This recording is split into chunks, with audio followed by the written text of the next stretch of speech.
are live.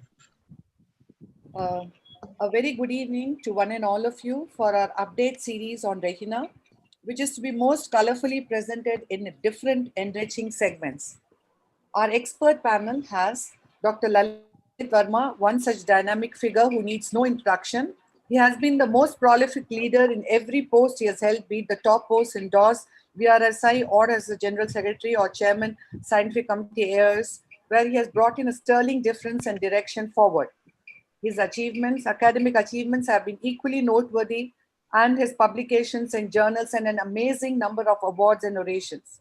We are lucky to have you with us, Dr. Lalit. Dr. Shobhik Chawla, the president of Vitreoretinal Society of India, is an ophthalmologist who has combined diligence, integrity, and brilliance to conceive his dream Prakash Kendra, which evolved at a time when North India was grappling to get better facilities. And in this backdrop, he made a center of excellence. In complete contrast to his meteoric achievements in his career, his life beyond ophthalmology has been equally versatile and amazing. Dr. Anand Rajendran, after an enriching academic career, is currently the Chief of Retina Vitreous Services at Arvind Eye Hospital, Chennai. He has many research papers in peer-reviewed international journals and state journals and is an individual of great standing. Our first speaker of this webinar is Dr. Rajiv Reddy Pakru, who is the head of the patient care services at Kalam Anji Reddy campus and Kodi Venkatadri Chowdhury campus of LV Prasad Eye Institute, Hyderabad, and is specialized in vitreoretinal diseases, uveitis, and ocular immunology. His areas of interest are uveitis, trauma, and macular disorders, and he has several papers, poster presentations, and publications in peer-reviewed journals. And he would be talking to us today on step-by-step approach to a case of posterior segment trauma. On to you, doctor. Good evening, everyone. Can you hear me? Yes. Can you see the presentation? Yes, sir. Yes. Good. Okay. So I'm going to discuss about approach to posterior segment trauma. So you know that sclera is not an optical structure, but it is in proximity with many important intraocular organs like ciliary body, choroid, and retina. So whenever there is a damage to the sclera or posterior segment, there is a lot of implications, and whatever the visual recovery won't happen. So we need to deal with posterior segment trauma in a stepwise manner so that we get the best recovery out of whatever may be the damage which has happened. So how do we approach any posterior segment trauma? Like any other trauma, assessment of the damage is the first thing which we need to always look at. Once you have assessed, okay, there is some amount of damage which has happened. So we need to look at, is there anything which is not seen outside? Then that we need to do that by investigating these patients. And then once we have done the assessment of all this, then we can plan the management of this. So there is an example of a case where there's a blunt injury with choroidal mounds like this. You do an ultrasound B scan, you see a suprachoroidal hemorrhage, the hemorrhagic choroidal detachment which is seen there. So when you're starting an assessment, ocular trauma score is something which we need to always remember to do. This will give us a reasonable idea about how the prognosis is going to be. So we need to assess the visual acuity and associated damage to the structure. So this is what we need to remember. And whenever you're trying to assess, try to assess in these points what all the damage which we are seeing in these patients. So whenever there is a trauma to the posterior segment, it's divided into blunt injury and penetrating injury. So in blunt injury, what do we need to assess? We need to evaluate again and treat the specific conditions. You don't have to do a scleral tear repairs in these patients. So if you look at a blunt injury, so you need to see a conditions like what we're seeing here is a macular hole which is developed, or a Berlin's edema, what you're seeing here. Or sometimes you will see a choroidal rupture. So you need to look at all the structures in the eye, even though there is no tear there. You need to look at the angle, look at the angle recession, look at the zonules for what's happening to the lens, and look at the aura for a dialysis, so look at the retina for choroidal ruptures and subretinal hemorrhages, and optic nerve avulsions and posterior globe rupture. Something which you always be able to remember, identify all this in front, but except for the posterior globe rupture, which you might not be able to see that with your hand, with your eye. So in those cases, you need to sort of other clues, or maybe an ultrasound investigation to see if there is any posterior lobe rupture. So next thing is penetrating trauma. So what do you assess in penetrating trauma? So again, if you have a scleral tear, so we need to know the extent of the scleral tear, how far it is gone, and is it possible? You need to assess what is the associated damage, what has happened along with the scleral tear, and how do you plan your posterior primary repair management. So these are the things which we need to look at. So if you look at this patient's fundus, you see a rupture here with clot here. But what you do on ultrasound, you need to look at what is happening here is a foreign body sitting inside. So it's not just enough for us to plan just a scleral tear repair in this patient. So we need to look at what are all the damages or associated injuries associated with it. For that, you need history is the most important thing whenever you're assessing a trauma. You need to reconstruct how the injury has happened so that you'll be able to understand what is the trauma which would have created. And then try to see direct with the direct inspection what is the trauma which you are able to see, and do an ultrasound B scan or a CT scan or whatever is required to assess the further damage whatever was there inside. Sometimes you might not do a complete assessment in pre-op. You may have to go for intraoperative assessment, something like intraoperative assessment. Once you have taken up the patient for a scleral tear repair, so first examine the patient before you jump in and start doing a scleral tear repair. How far the damage has happened. So what is the extent of scleral tear? So is the muscles involved? If there is a vitreous hemorrhage and retinal detachment. So always try to expose that area clearly before you go in for a scleral tear repair, and do a peritomy if required for around 360 degrees, and wound exploration is required. And if you find a foreign bodies in the anterior area, you might remove it if they're free. But if you feel that they're stuck to the globe, so you always be careful that they might have penetrated the globe inside. So be mindful of pulling them out whenever you're doing that. Be careful that you don't pull out the contents out. So coming to the principles of the closure, so we need to restore the structural integrity, make a watertight closure of the wound, restore the normal IOP, protect the visual axis always, and avoid iatrogenic damage while you're doing the scleral tear repairs. If it's a partial thickness lacerations, you can just leave them alone and suture if required if there is a full thickness scleral wounds. So lacerations of full thickness, if you don't close them, it can cause it can lead into a scarring and it can cause a bad scars. And if you do a surgical repair, it will cause it will avoid the damage to the retinal incarceration. All these things can be achieved by doing a surgical closure of the wound. So principles of posterior closure of the scleral wounds. So where if you have an extent which has gone beyond, so what you need to do is you need to close as go by. Don't open the complete scleral exposure. You might start closing the wound from the front and keep going behind and keep exposing the area. Don't open the whole globe completely and then try to suture the sclera. Consider the scleral belt if it is gone beyond 5 millimeters of the limbus, and don't try to do a prophylactic cryo thinking that I am 1 minute left. created a break.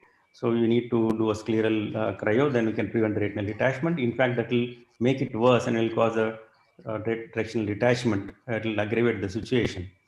So whenever the tear is near the muscles, you try to tag the muscles and see if we can actually expose the sclera. And if you are not able to do it, you can disinsert the muscle and you can reattach the muscle after closure of the scleral wound. Always place the belt buckle if you feel the visual prognosis is good. Not necessary that every case which has gone behind should put a belt buckle. If there is a lot of damage and the contents are out, no point in putting a belt buckle there in those conditions. On completion, well-aligned wound, watertight wound closure, meticulous closure of conjunctiva is important things. So endpoint of the posterior scleral wound, sometimes the wound keep going behind. Always make sure that you are not causing too much of pressure on the globe to avoid the contents to extrude out. So if you have to do that, then you have to stop there at that point of time. And treating the associated injuries after closure of scleral wound, do a reassessment again the next day. And most of these patients might need a second surgery. You might need a stepwise manner. You are seeing here the wound, closed wounds, and after that we are trying to remove the foreign bodies inside. You have an infection, there is an endophthalmitis.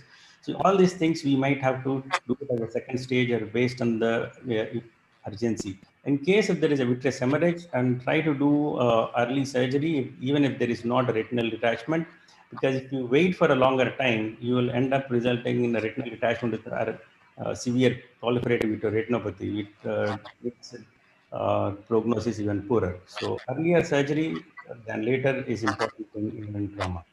The take-home message is assessment and documentation, and proper 1 minute wound to closure and reassessment doing a stepwise manner is important.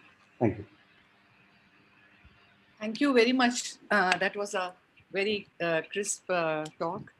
Srinivas, could you ask your questions? Very nice presentation. Quickly, you covered most of the points, Rajiv sir. I just wanted to know actually when do you use the endoscopic vitrectomy? Do you, of course, you have endoscopic vitrectomy, so you prefer doing that, or if people don't have it, do they think that they are really missing that machine, or it is always better to go with the keratoplasty and then go with the combined procedure? What are the real usage of endoscopic vitrectomies? It's definitely useful in cases where there is a corneal trauma and your visualization is poor and you need an early intervention. And you may not have an access to a corneal graft always. So, and if you want to, and the prognosis is poor in those cases, you don't know what's happening inside. So once you go inside, you might see a badly damaged retina. So you are extending your surgery unnecessarily into the cornea, putting it back. That's where it actually helps you. So in the first assessment and performing the early surgery before the cornea gets clear completely. So you don't have to wait for that. So as I said, early intervention in trauma is most important thing. So if you delay it for a longer time, you will end up having a PVR and close funnel retinal detachments.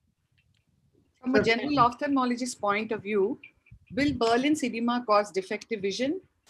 And what is the predictor of a traumatic macular hole, like spontaneous closure? Spontaneous closure, the smaller macular holes, I would say you can wait. For most of the traumatic macular holes, I would say I don't operate within 3 months. I'll give them time. Many times the traumatic macular holes close on their own. So don't have to go inside and do an immediate vitrectomy. And it's not advisable also to do a vitrectomy with the retina, which is already damaged recently. You don't want to go inside and do that at that point of time. So traumatic macular holes, I would definitely wait for 3 months for full closure to happen. If it's not happening, then in those cases might take up a surgery. What is the first question? Which is Berlin's edema, Berlin's does it edema. cause defective Berlin's vision? edema is uh, usually minimal trauma with minimal Berlin's edema will recover well, but there will always be a difference. There will be some amount of contrast in things, the changes which will always persist even after everything heals up. So that's difficult to predict. And you can do an OCT, it might give us an idea about what's happening to the retina on the whole. So if it is involving the whole retina and then causing outer retinal damages, then it's very unlikely for it to improve much. Shobit sir and Lalit sir, quick questions I have for you all. So when do you consider as the primary and the secondary procedure? Say there is a retinal detachment, there is a scleral tear, and do you go in for the primary repair of the sclera and then wait for and then go in for the secondary intervention, or do you prefer to go first and then finish off everything and come out? If there is no associated foreign body, no risk of infection, then I was just going to ask Rajiv, I prefer to do an invaginational repair wherever possible. If the wound is 5 millimeters beyond the limbus on the posterior side, and then I like to reassess the eye. Once it's watertight, I do use a little steroid also, along with antibiotic coverage in the initial stages of post-operative period, and then take a decision based on ultrasound findings. But it is a myth that one should wait for posterior vitreous separation, as Rajiv also pointed out. The earlier, the better you go in and repair. You have to, if there is a incarceration somewhere, you do a small retinectomy, whatever be the need. You're always better off with early surgery than with too much delayed surgery. Lalit sir, your quick comments, please. agree with this because trauma is not one scenario because you can't generalize things. But I would, believe that if there's detachment, I would not like to wait, because these detachments will go into PVR very, very fast. So traumatic detachments, even if there is a swell tear outside, unless it's a pre-physical kind of eye, then you have no option but to wait. But by and large, I would like to intervene in one surgery if there is a detachment. If there's a Anand, reg RD, I would intervene. Anand sir, quickly. So you're muted. I agree. I think a lot of the principles came from our 20 gauge period of time where people were more conservative and when the machines were not as good as it is today. But today, with the equipment we have and the visualization techniques we have, I think it's always prudent to go in early. If you not just detachments, even if there is a tear and you can see, or definitely there's a foreign body, you like to get rid of everything quite quickly. So in the only event there is a small hole and maybe just like you said, a traumatic macular hole, perhaps in those situations you might just do a scleral repair and be done with it. But we are all pro. The earlier you get that vitreous out, the lesser chances of there being late PVR. Thank you, sir. Everybody agrees with the same point. Thank you very much. So early intervention is always better in a patient who have RD, whether it's associated without even endophthalmitis as well. So quickly, we'll move on to our next speaker, and then we can have more discussions when the time permits. Dr. Patange, sir, you can start your screen share. Avinash Patange, consultant ophthalmologist, director, Academy for Eye Care Education, consultant Retina uveitis service. He has been associated with 2001. He is the director of GMRV campus of LVPI network. He has more than 100 presentations in both international and national conferences, 103 peer-reviewed publications to his credit, and authored more than 9 chapters in various. He is also the co-founder of Retina India, a group with more than 950 surgeons in India, and his main area of is in endophthalmitis and infectious uveitis. So over to who will be talking to us about popular TB. Yeah, thanks very much for the invitation and the opportunity. So this evening, I would like to speak on 3 ocular signs which is suggestive of tuberculosis, especially in endemic country when we have this issue of what tuberculosis would look like. My presentation would primarily revolve around the 2 publications what we have on clinical signs which could suggest possible tuberculosis in a country like ours. Now, having said that, the clinical signs, we have the anterior segment and the posterior segment ones, and we are very well aware of the anterior segment ones with the broad posterior synechiae. Then you have the granulomatous keratic presbyopia, so on and so forth. But to me, to be more precise, sticking on to what I would like to speak, the posterior segment is the one which gives away the possible of clinical diagnosis of ocular tuberculosis. So understanding the posterior segment signs is very important than the anterior segment. Now, having said about the anterior segment signs, I've started my presentation talking about the 3 clinical signs. And these are the 3 clinical signs which one has to be aware of. First one being subvascular pigmentation. Second is focal kinking of vessels. And third is reactivation within a scar. So I like to repeat again: subvascular pigmentation, focal kinking of vessels, and reactivation within a scar. So let's talk about the first one, subvascular pigmentation. Let's look into the genesis of how the subvascular pigmentation looks like. So this is a patient who presents with unifocal choroiditis lesions with an adjacent neurosensory detachment involving the fovea, ileum folds, and just superior to it, you'll see an hyperpigmented scar, 2 hyperpigmented scars which are there. So this patient had tuberculosis, treated for tuberculosis with anti-tuberculosis treatment, obviously. So he goes away, and then you can see where he had that choroidal lesion, the lesion shrinks into a small hyperpigmented scar underneath the vessel. And this is what I was alluding to, the genesis of hyperpigmented scar underneath the vessel. So I don't like to stress on you have the subarachnoid type of lesion, which is just superior to it. That's a different ballgame altogether. But just to re-emphasize the point, how subvascular pigmentation scar happens. And also one has to understand the choroiditis lesion, if you have this mental image, is such a big lesion, but when it shrinks, it is such a small scar. Now, this is another patient who has subvascular pigmentation. Once you get to see, this would help us to make a diagnosis of tuberculosis in these patients.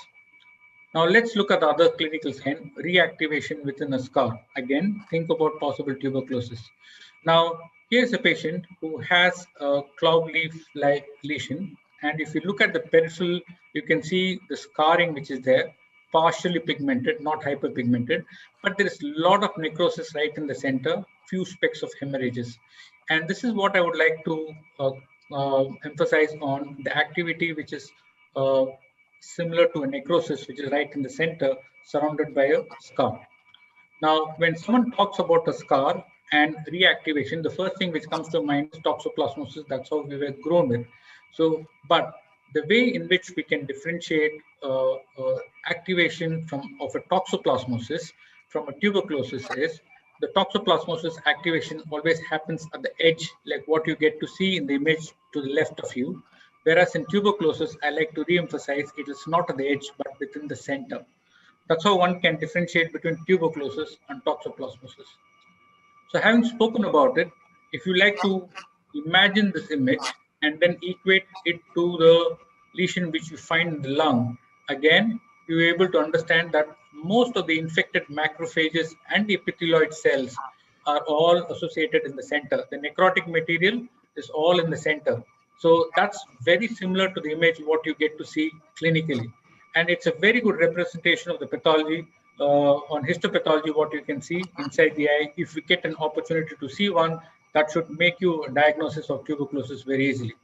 Having spoken about subvascular pigmentation, the genesis of subvascular pigmentation, and also about reactivation within the scar, mainly to emphasize the necrosis surrounded by the chorioretinal atrophy, let me take you to the third important point to make a diagnosis, which is known as the kinking of retinal venules.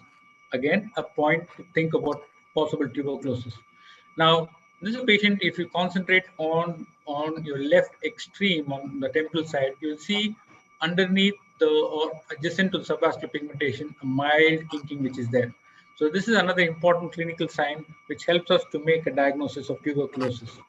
Now let us look at this slide. And this is an image which I had picked up in way back in 2003, but it was such a puzzle for me, which I got to solve many years later. But I just had to preserve this image. And why I would say this is a bit puzzle was I could see a subvascular pigmentation there. At that time, it didn't mean to me much what this could be. And what was glaring was along the infratemporal arcade, you'll see a retinitis patch, and then you have vitritis, some hemorrhage. But what perplexed me was this sign, like superior temporal, you can see some whitening, a white lesion within a scar, right? So I could not understand what it could be at that time. But time went by, I got to see other patients, like what I showed you before. And then when I had to have this analytical thinking of putting the kinked vessel, activation within the scar, in a patient who has an activation, then I could make an understanding that we are dealing with possible tuberculosis. The next possible condition which we deal is unifocal choroiditis, which is close to the disc and the macula. The question is whether it's infective or not, because this is very close to the disc and macula. Clinical takeaway sign, presence of Chiaralis vasculitis would help you that you're dealing with an infective condition. Most commonest cause of infective unifocal choroiditis in the posterior pole, again, tuberculosis, most commonly. Now, its close cousin, sarcoidosis, is also there. And this is one picture where we can see that is subvascular, you have choroidal lesion because of tuberculosis, diagnosed by Chiaralis, treated with ATT, then heals with a subvascular, small, tiny pigmented scar, whereas in sarcoid, it heals with a very faint pigmented scar. So this would be my last slide, and I'd like to re-emphasize about the three clinical signs: subvascular pigmentation, kinking of the vessel, reactivation within the scar, and never forget the Chiaralis if you have a doubt whether dealing with infective lesions or not. Thank you very much. Thank you very much for a brilliant presentation. I just wanted to ask a general ophthalmologist question here. Would a vitreous biopsy or an AC tap help in the diagnosis, or it is so clinical that you don't need to do those things at all? You asking me or? Asking you. Yeah, okay. So I don't rely too much on the PCRs. People have spoken about PCR very loudly, and then it went into oblivion. So there are other markers which are there, but by and large, I would say there is some clinical observations. We have to understand. See, I'm a very clinical person. I don't rely too much on the PCRs for my clinical diagnosis for infective lesions. I have 2 points for that. Number one, so is the pattern, if we recognize the pattern of an infection of an organism which presents, that will decode the mystery very easily. And number two is, uh, unless you know what you're dealing with, we can't have a blanket of PCRs being done because it's just like shooting in the dark. We might not be able to pinpoint at a diagnosis. The easiest example I can give is endophthalmitis. Send it for PCR. You have tons of bacteria and organisms coming at positive. You don't know what to treat. So those are the two reasons why I always like to hear the language, what the clinical science speak, and help me make a diagnosis as much as possible clinically. If not, give a trial of steroids, an anti-tuberculosis treatment, and then see for the response and come to a diagnosis. Thank you. Dr. Srinivas? Yes, thank you, Avinash, sir. Very nice presentation. You brought out three important points. My question to the panelists will start with Lalit sir and Shobit and Dr. Anand sir. 3 points which Dr. Avinash sir has made out is kinking of the venule, subvascular pigmentations, and reactivation within the old scar. So how frequently do we see this according to your scenario, and what are your diagnostic criteria? Because these are the very valid points which he has brought out. We want your views on it. The only thing I wanted to ask from Avinash, I agree with, reactivation within the center is the most convincing thing because he collaborated with histopathology also. But what I was wanting to ask was retinitis by tuberculosis, because it's primarily a deep choroiditis rather than a superficial retinitis. That's what I wanted to clarify, because you see, toxo, herpes, and all, they are primarily retinitis pictures, whereas TB by and large in majority is a deep choroiditis, and that is what explains, you see, this pigmentation and kinking. Yeah, absolutely. So it's more of a correlation. In fact, the paper with Nursing was published. So these bacilli are found at the retinal pigment epithelium. So that's the reason why you can get this hyperpigmentation. And if the lesion is predominantly at the choroid, you don't get to see this hyperpigmentation unless the RP is tickled to a certain level. So predominantly they are chorioretinitis, even they have to enlarge, but retinitis is very rare in tuberculosis. So can I would like just to congratulate Avinash how lucidly he showed the difference between, and simply the difference between sarcoid and tuberculosis on clinical grounds. That's an eye-opener for me, because that's a very confusing diagnosis. We come across and we order HRCT of the chest and this and that, but this is a very beautiful example he has given. I think it's a lovely take-home message, at least for me. Thank you. I'd just like to congratulate. Thank you. Anand sir, we would like to know how commonly do we see these findings in your cases? You're muted. So beautiful presentation, as usual, very lucid, Avinash. I'd say, we see these. I'd just like to add that, to what he said, that central pigmentation with TB is also correlated to the fact that it's a central caseation necrosis which we see, and that's why, I think you mentioned that. So it correlates beautifully to what we see in histopathology. I would just like to ask him, in the setting of HIV, do you see a difference in any of these three cases? If a patient presents, as an immunocompromised patient, can there be a difference? And of course, I've seen these findings. Of course, very rarely some of these chiral findings. All I agree with him completely. We do see this, but I just wanted to add that in the setting of an immunocompromised patient, which we are beginning to see a lot more, can there be a more protein presentation with respect to the subvascular or subretinal pigmentation? No, it's a good question, but if I have to ask, if I have to reply, I don't get to see that many tuberculosis in HIV positive patients like the posterior segment manifestations. It's quite rare. So I would not be able to speak with conviction about the question what you raised. So I will reserve my comments. I want to ask Avinash one half-second question. Avinash, in early 80s, there was an article by Dr.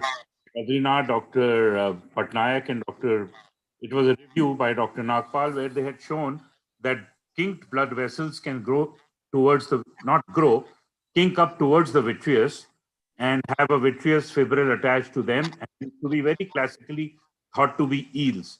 Were we confusing a lot of vasculitis at that time because tuberculosis was not that well known, the choroid, with, or is this kinking purely a surface kinking? Absolutely.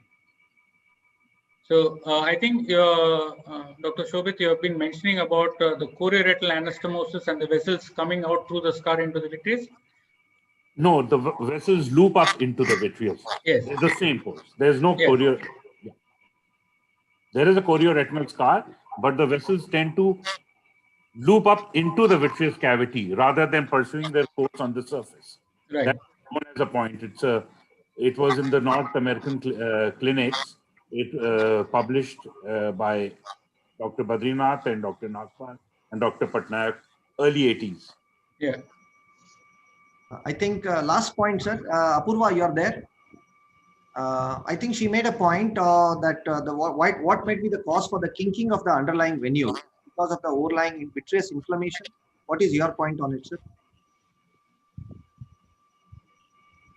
Avinash, sir? You're asking me or Apurva? Yes, yes, Dr. Avinash. Yeah.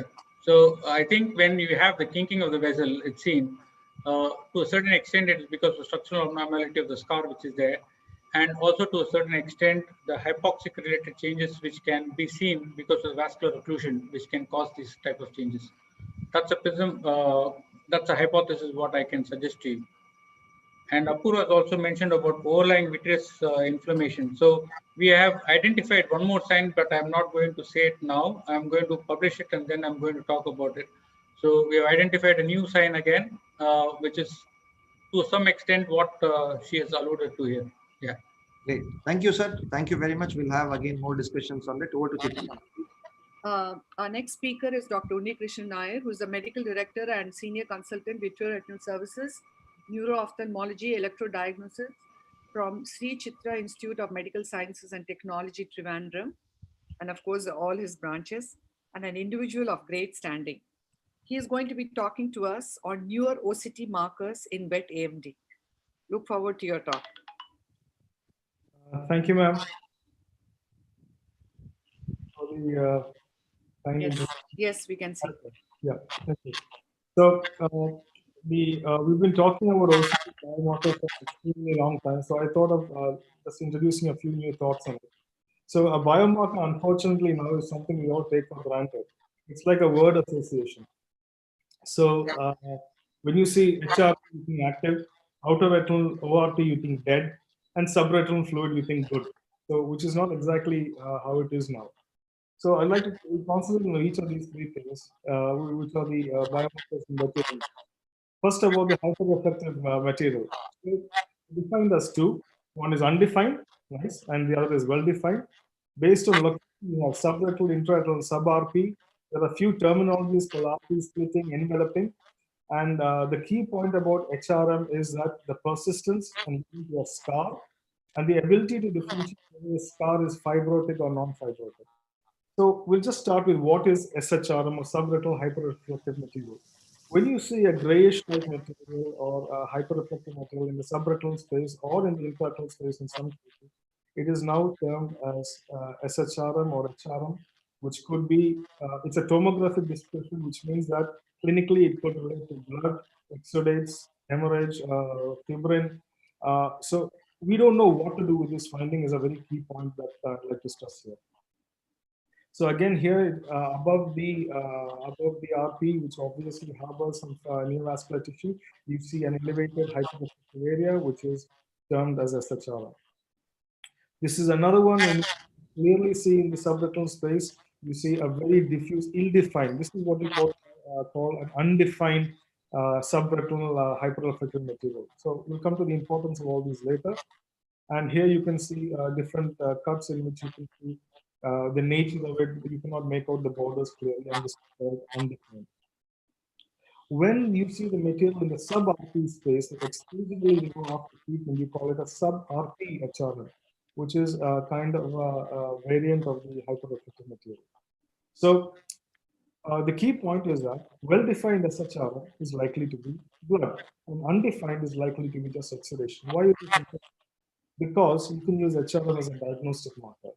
Even before you have very obvious neovascularization, the signs of neovascularization, sometimes you get subtle subretinal hyperreflective exudation, which is an even more confusing term of SHE or she. So she is now in the absence of blood and is supposed to be possibly inflammatory and could be fibrin and overlies a CN wave even before the advent of obvious vascular features. Now, it's a diagnostic marker based on location. When the hyperreflective material is subretinal, it is most likely associated with a type 2 membrane. When it is intraretinal, you can always think of a type 3 membrane. But when it is sub-RPE, it is nearly always after anti-VEGF therapy. So based on the location of the hyperreflective material, you can make a diagnosis. As a monitoring tool, it's quite important. When you do not have hyperreflective material and you do not have SRF or IRF, it indicates an inactive membrane. The first reappearance of undefined HRF could be an indication of reactivation of a CN vein. So as a monitoring tool, the HRF could be quite important. Now as a prognostic marker, undefined HR or loose appearing, which we are saying it's fibrin or exudation, versus well-defined. The thicker membranes are likely to persist and go into fibrosis, cause damage to the photoreceptors. So as a prognostic tool, the thicker the membrane, the more hyperreflective it is, it's likely to be dangerous. So here you can a loose appearing membrane, over time it gets more and more organized and ends up in a very thick scar. And that's exactly what you see here, a very persistent SHRO. And which eventually becomes a scar, like you see over here.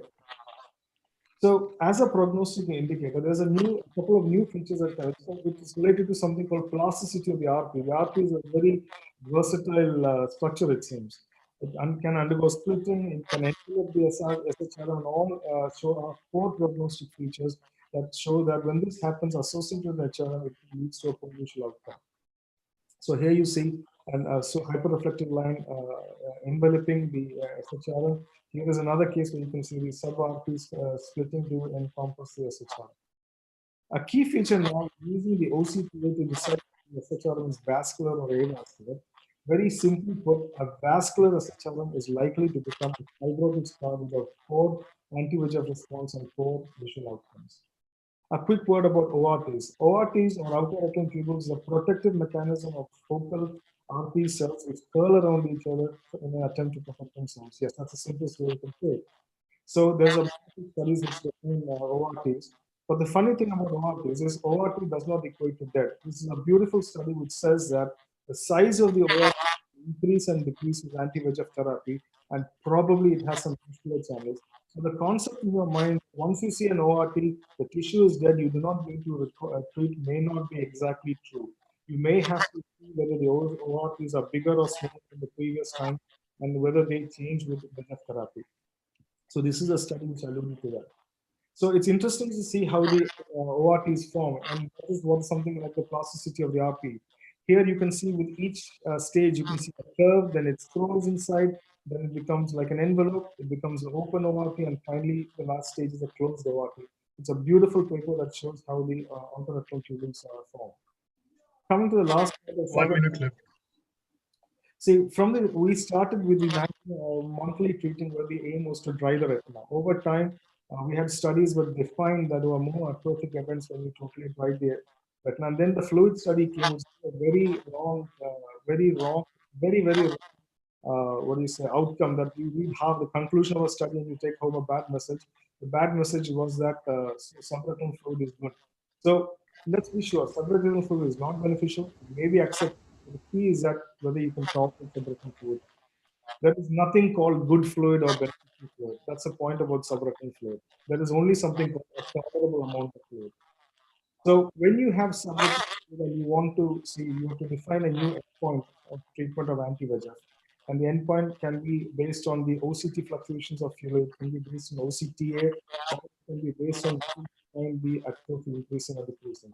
This is a small graphic, and you can see an active CNV with a good Thanks, sir. fluid. I'm just winding up in less than a minute. When the vessels become mature, fluid decreases and the RPE flattens, and when you have a scar, you can have the absence of fluid. A new concept about this presence of fluid is recapitulation of surrogacy. What does it mean? The CNVA itself provides vasculature instead of impaired chorea capillaries, and it feeds the photoreceptors. That is, your CNVM on a pathological tissue does the function of chorea capillaries. This is surrogacy. And you can see here, you can see a small membrane. Over time it grows. There is no fluid, but this particular OCT membrane can do the function of chorea capillaries and supply the photoreceptors. So here again, you see different types of growing subretinal, that is quiescent subretinal CNVs, which do the function of chorea capillaries. Here you see the presence of fluid in the membrane. If you dry it, this is what could happen. Your eye could go into atrophy. So aggressively treating subretinal fluid may not be a great thing also. So the take-home message is that hyperreflective membranes, based on the location, the nature, and the changes with time, you can get a good idea as to whether a person is going to select scarring. Outer retinal tubulations may not necessarily mean that photoreceptor damage is complete. There could be changes which could include persistent activity. And subretinal fluid could be a marker of a beneficial surrogate vascularity instead of a totally dead RP at that point. Thank you very much. Thank you very much. Dr. Srinivas? Yes, madam. Uni sir, thank you for the wonderful talk. You brought out very important and valid points in a short time of 7 minutes. So regarding the treatment of ORT, outer retinal tubulations, most of us have studied the book of thoughts that it should not be treated. In what cases of ORT do you suggest all the general ophthalmologists, all the retinal surgeons here that we have to treat such kind of ORTs? See, the diagnosis of ORT has, the main point is that we have to look at two particular points. One is that, is the ORT overlying an area in atrophy, or is the ORT overlying a scar? When it is overlying a scar, there is always a possibility of a vascularity still persisting. And nowadays, with an OCTA, you can actually evaluate whether the vascularity could be kind of beneficial or not. One. Two, there are studies and there are occasions where you have to see, and the ORT can change in size. And the current concept, especially for the daily film group, is that there could be a vascular channel inside these ORTs, which could be pulsating with anti-VEGF therapy. I mean, I'm not very sure that I've ever demonstrated a change in size of the ORT, but however, the concept that treating an ORT over a scar is different from ORT over a atrophy, I think is an important concept. Is these foci, hyperreflective foci, indicative of faster progression or and greater geographic atrophy than compared to the other signs? Hyperreflective foci, along with a lot of other finds, just basically indicate an RP disease in which they are the activated RP dissociates from the RP, travels anteriorly. So, along with vitelliform changes, vertical transmission defects, hyperreflective foci in dry AMD is a early sign of impending atrophy. Quick comments can we have from the panelists? One message I think which is very clear, and because the companies keep driving about the good fluid or bad fluid, to my thinking, and Unni has told very categorically, no fluid is good. All if it is not going does not mean that it's good. So it is tolerable fluid with some good visual acuity. So brolucimab or other drugs which are coming up with more drying effect and all should not necessarily, or aflibercept, they may say that this fluid is tolerable.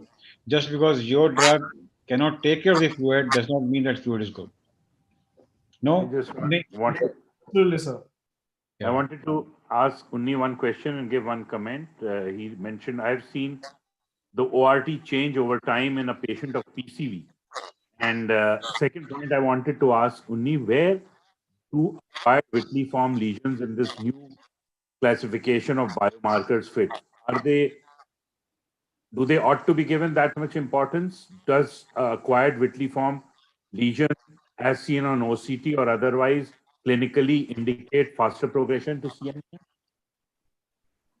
So I'm not sure whether it's CNVM. I mean, exactly CNVM. The presence of vitelliform has been associated a lot with the pseudodrusen, the RPD pseudodrusen, and presence of confluent drusen. So, and they've been associated with increased atrophic events. The pseudo-vitelliform followed by resorption of these changes really associated with atrophic events. Uh, an early thing that has been described is something called drusen ooze. That is the breakage of the top of the drusen and the leakage of the drusenoid material into the subretinal space. We still do not know whether it is a continuum, whether it is a drusen ooze as a stage we don't get and directly see the pseudo-vitelliform stage. But anyway, what essentially happens is that the material absorbs, resorbs, and this material is not, consistent with a good RP health at that area, and it goes into atrophy. Thank you. I'll just add a few quick comments. One is, excellent presentation, Uni, beautifully put out. Just about ORTs, first of all, I think they're dynamic. They can change, they morph. I demonstrated a case in one of the Rishi meetings where I showed, ORT coalescing over time and changing. Also, ORTs are not only to be found with AMD lesions, they're also seen in, dystrophies and degenerations. So they're seen quite often in various other situations too. And about the question about fluid, of course, intraretinal fluid is known to be worse than subretinal fluid, can't be tolerated. Also, more patients lose vision, and I think we talked about this repeatedly, because people tend to tolerate fluid that they shouldn't. So more people lose vision because of our kind of tolerating fluid than not tolerating fluid. That said, CAT showed us very clearly that even with 12 months and 24 months of monthly injections, a significant percentage of patients were not fully dry. So that should be kept in mind, that even if you give somebody 24 injections, there is a possibility that some patients will have fluid. So you can't treat them to death. You have to keep that fact in the back of your mind too. I'd just like to add a small point here. We tend to take the most juiciest points of an article, the points that like to stick to your mind. And that is where we got the point that fluid is good, fluid is good, fluid is good. But when you read all the articles, there's a fine print says fluid is good, but we do not know how good fluid is after 2 years. So all the studies go up to 24 months.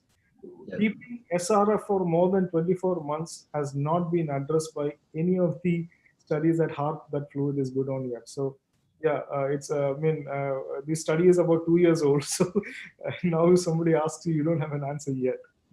Right. I missed it. We could have a debate on that itself in this session, whether fluid is good or bad for the subject. That debate is also have it in the next session. Thank you very much, Dr. Uni sir. I think he has really changed the way the conferences are being conducted in the imaging, especially, and this Retina Imaging Congress, I think, was the eye opener, and they have been successfully doing it. Congratulations to Dr. Uni and his whole entire team. So we'll move on to the next topic. It's one case, one pearl, where I think our Dr. Aditya Kelkar, a young dynamic vitreoretinal surgeon leading the light from National Institute of Ophthalmology, Pune, and recently has been awarded the Honor Award and also the prestigious Rhett Buckler Award by American Society of Retina Specialists. And over to Dr. Kelkar, sir. Are you there? Dr. Anirudh? I think he's yet to join, and there must be some problem. Madam, you can go ahead with the next speaker, please.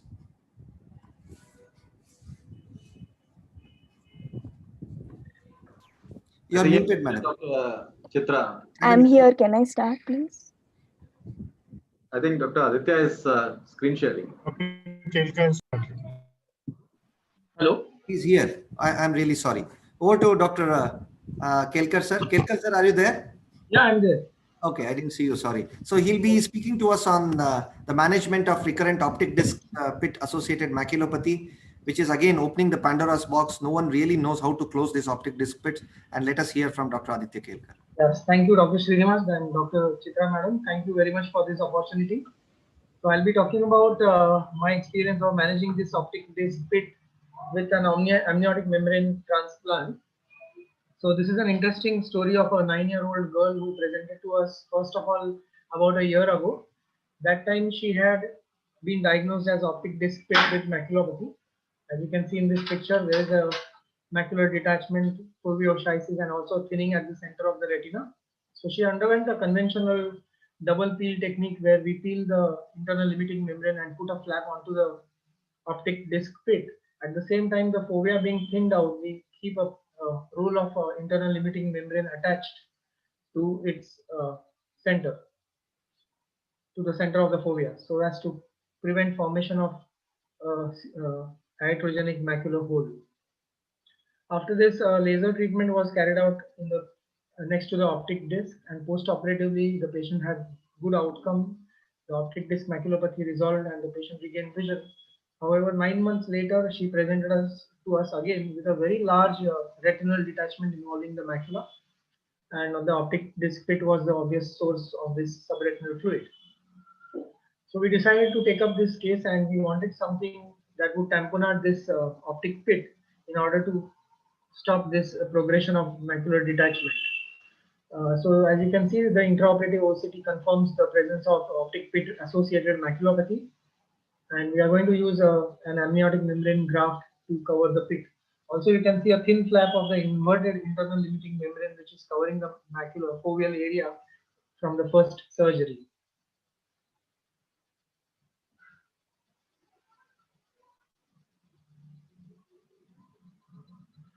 So this is the harvested 3 mm amniotic membrane graft, which is stained with brilliant blue to improve the visualization, and then it is placed over the optic disc pit, and with the help of the forceps it is maneuvered inside the optic pit.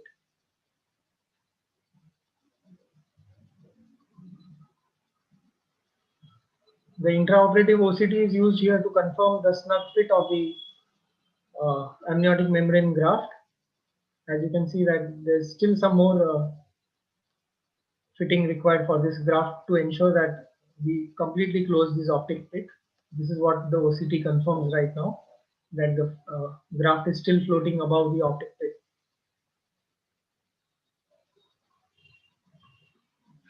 So we go back again and then ensure that the snug fit is achieved, and then it is confirmed using the intraoperative OCT.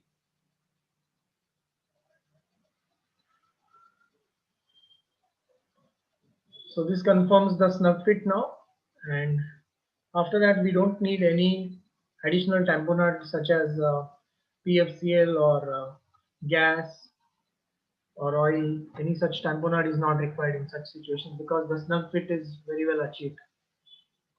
And post-operatively within 48 hours, these are the results. You can still see that the graft is still stained with the amniotic membrane and the macular area is well settled.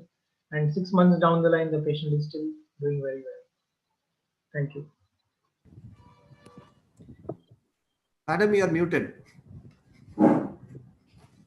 Beautiful depiction, Dr. Aditya. It was very nice to hear you. Thank you. Thank you. Dr. Srinivas, could you ask your... Yes, sir, I have one question to you. What was the follow-up of the case with amniotic membrane? And what was the follow-up of the case with the ILM which you have stuffed inside? The first case that was at 9 months, the patient presented to us again with a recurrence. And after that, we operated the patient immediately. So the post-graft follow-up now is 6 months. Sir, post-amniotic graft is how much? 6 months now. 6 months. So is it not a too short time to say whether it opens up again? And do you have any comparative cases between the two rather than directly telling that amniotic is definitely a good cure for optic disc pitch rather than ILM peeling? And some people have even tried the scleral graft. So would you not consider doing a kind of comparative study amongst the different techniques and then try to arrive? I would love to do that. You can stop sharing the screen, sir, so that everybody can be seen. So I would love to do that comparative study, but as you know, the number of cases of optic pit are very less, and it's very difficult to have a comparative study with different techniques. And I'm not saying that amniotic membrane graft is like a magical cure for optic pits. Obviously, there are other time-tested techniques such as inverted ILM flap, peripapillary laser. When these cases fail, then you have to search for such options. The reason why I prefer amniotic membrane graft is that the elasticity of this membrane and the snug fit which I could achieve with this amniotic membrane will not be possible using a scleral graft. Great. Also, Thank the you. scleral graft will require a dissection of the sclera conjunctival opening, and that can also cause discomfort to the patient in the post-operative period. And yes, 6 months time is a very short time to comment that this is really working well. Maybe another 6 months down the line, if the patient really continues to do the same way, we can surely say that this is one of the success stories of amniotic reflex.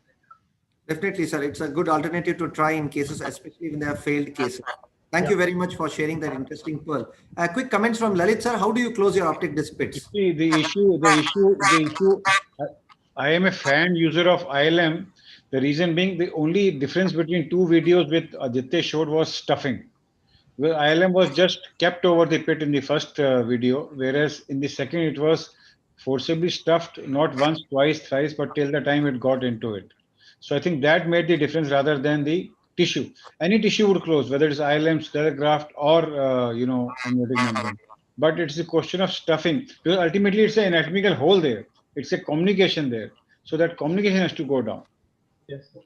Shobit, sir. Quick comments. The most important comment that I like to fortify my cystic fovea with a double flap of ILM, and the second flap is a hinge flap on the nasal side which goes onto the pit. That's it. What I have burnt my fingers in my initial cases with a post-operative macular hole in one case, and since then I've always make an envelope flap onto the fovea, which fortifies the fovea, and the second one is the hinge flap for the pit, and that's it. But I'm not able to handle the amniotic membrane that well as I'm able to handle the ILM. So in my hand, that gives me good results. Srinivas, the issue of fovea, there's no controversy that you have to have that, hinge there. And Aditya showed very nicely. That is not a controversy is about the stuffing part. Yeah. That I think Aditya, I think he maneuvered because that's how elasticity of the amniotic membrane. It's easily, you can maneuver that easily. A quick question to Anand, sir. Last question. Sir, do you really think that we need to peel and then stuff the ILM over the macula rather than just do an ILM sparing, macula sparing ILM peel and then to try to stuff it inside the, do we really have to bring the flaps and put it? It's like a prophylactic treatment. Do you really advise that kind of technique, sir? Yeah, I think you mean stuffing into the pit, not into the macular hole. So I used to do ILM peeling, but now I prefer a fovea sparing ILM peeling and place it into the optic pit like Dr. Chavlos was saying. And I think if you hinge it properly and if you do proper fluid exchange, it does kind of seal that. I've seen that. I've also, of course, done a bit of the scleral graft kind of thing, which I don't think is very, dramatic. You can go very posterior, make a small graft there and come right through that cannula and then put it into that. It sticks. It does stay. It does stay there. So I don't think. Plus, I also would like to caution against, too much of handling and stuffing into the pit. All said and done, all the optic nerve, all the fibers, axons are going in through this area. So it is a sensitive area. So we also need to be a little careful. Yes, of course, in skilled hands, it will happen very smoothly. But, the message should also be a word of caution that please do not, over manipulate in a very sensitive area. Even though it's a blind spot, it is the optic nerve we are talking about. Thank you, sir. Thank you. And thank you, Dr. Aditya, sir, for that beautiful video. Definitely, it will be considered as an alternative, and I will definitely do that in future cases of failed ILM. Over to you, Dr. Chitra. Yeah, Mr. Sunil, there is a little lack of clarity in all the speakers thing. Can you look into that audio bit? And maybe we should. Actually, yes. It's actually coming from Dr. Anand's audio. No. Go on to introduce our next speaker, Dr. Anirudh Agrawal, who is currently working as a clinical vitreoretinal fellow in the department. Who is working in the Department of Ophthalmology, PGI, and an immensely capable surgeon with an immense set of accolades. And Dr. Aniruddha would be talking to us on recognizing intravitreal neovascularization and give his pearl to us today. Very good evening. Thank you, ma'am, for this opportunity. Thank you, Dr. Srinivas, for this invitation. I hope I'm audible on the slides are visible. Yes, yes. So for my case, it's a very simple case, and I'd like to thank Dr. Apurva Ayachit for sharing this case with us. We discussed this in one of the late-night Retina sessions, and I think it's a very case that gave us a lot of information. Uh, and let's directly jump to the case of this elderly male who's an Asian Indian. And I'd like to focus here on the macular area of the right. Now, as you can see that there is a hemorrhage right in the center, and you have orangish pigmentation in the macular area, and you have presence of fluid. Now, moving on to the fluorescein and indocyanine green angiography, and let's decode here what the diagnosis is.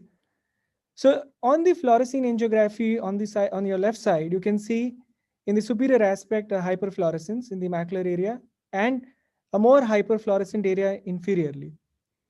Similar appearance is seen on the ICG imaging, and a blown up figure here shows you two vessels which are coming together superiorly in the hyperfluorescent area. And the lesion down below is hyperfluorescent, but it has sort of a heterogeneous nature. It has certain foci which are more hyperfluorescent within the lesion itself. So what are these two? This is how it correlates with the fundus, color fundus photograph. You have the two vessels above, and you have the orange nodule below.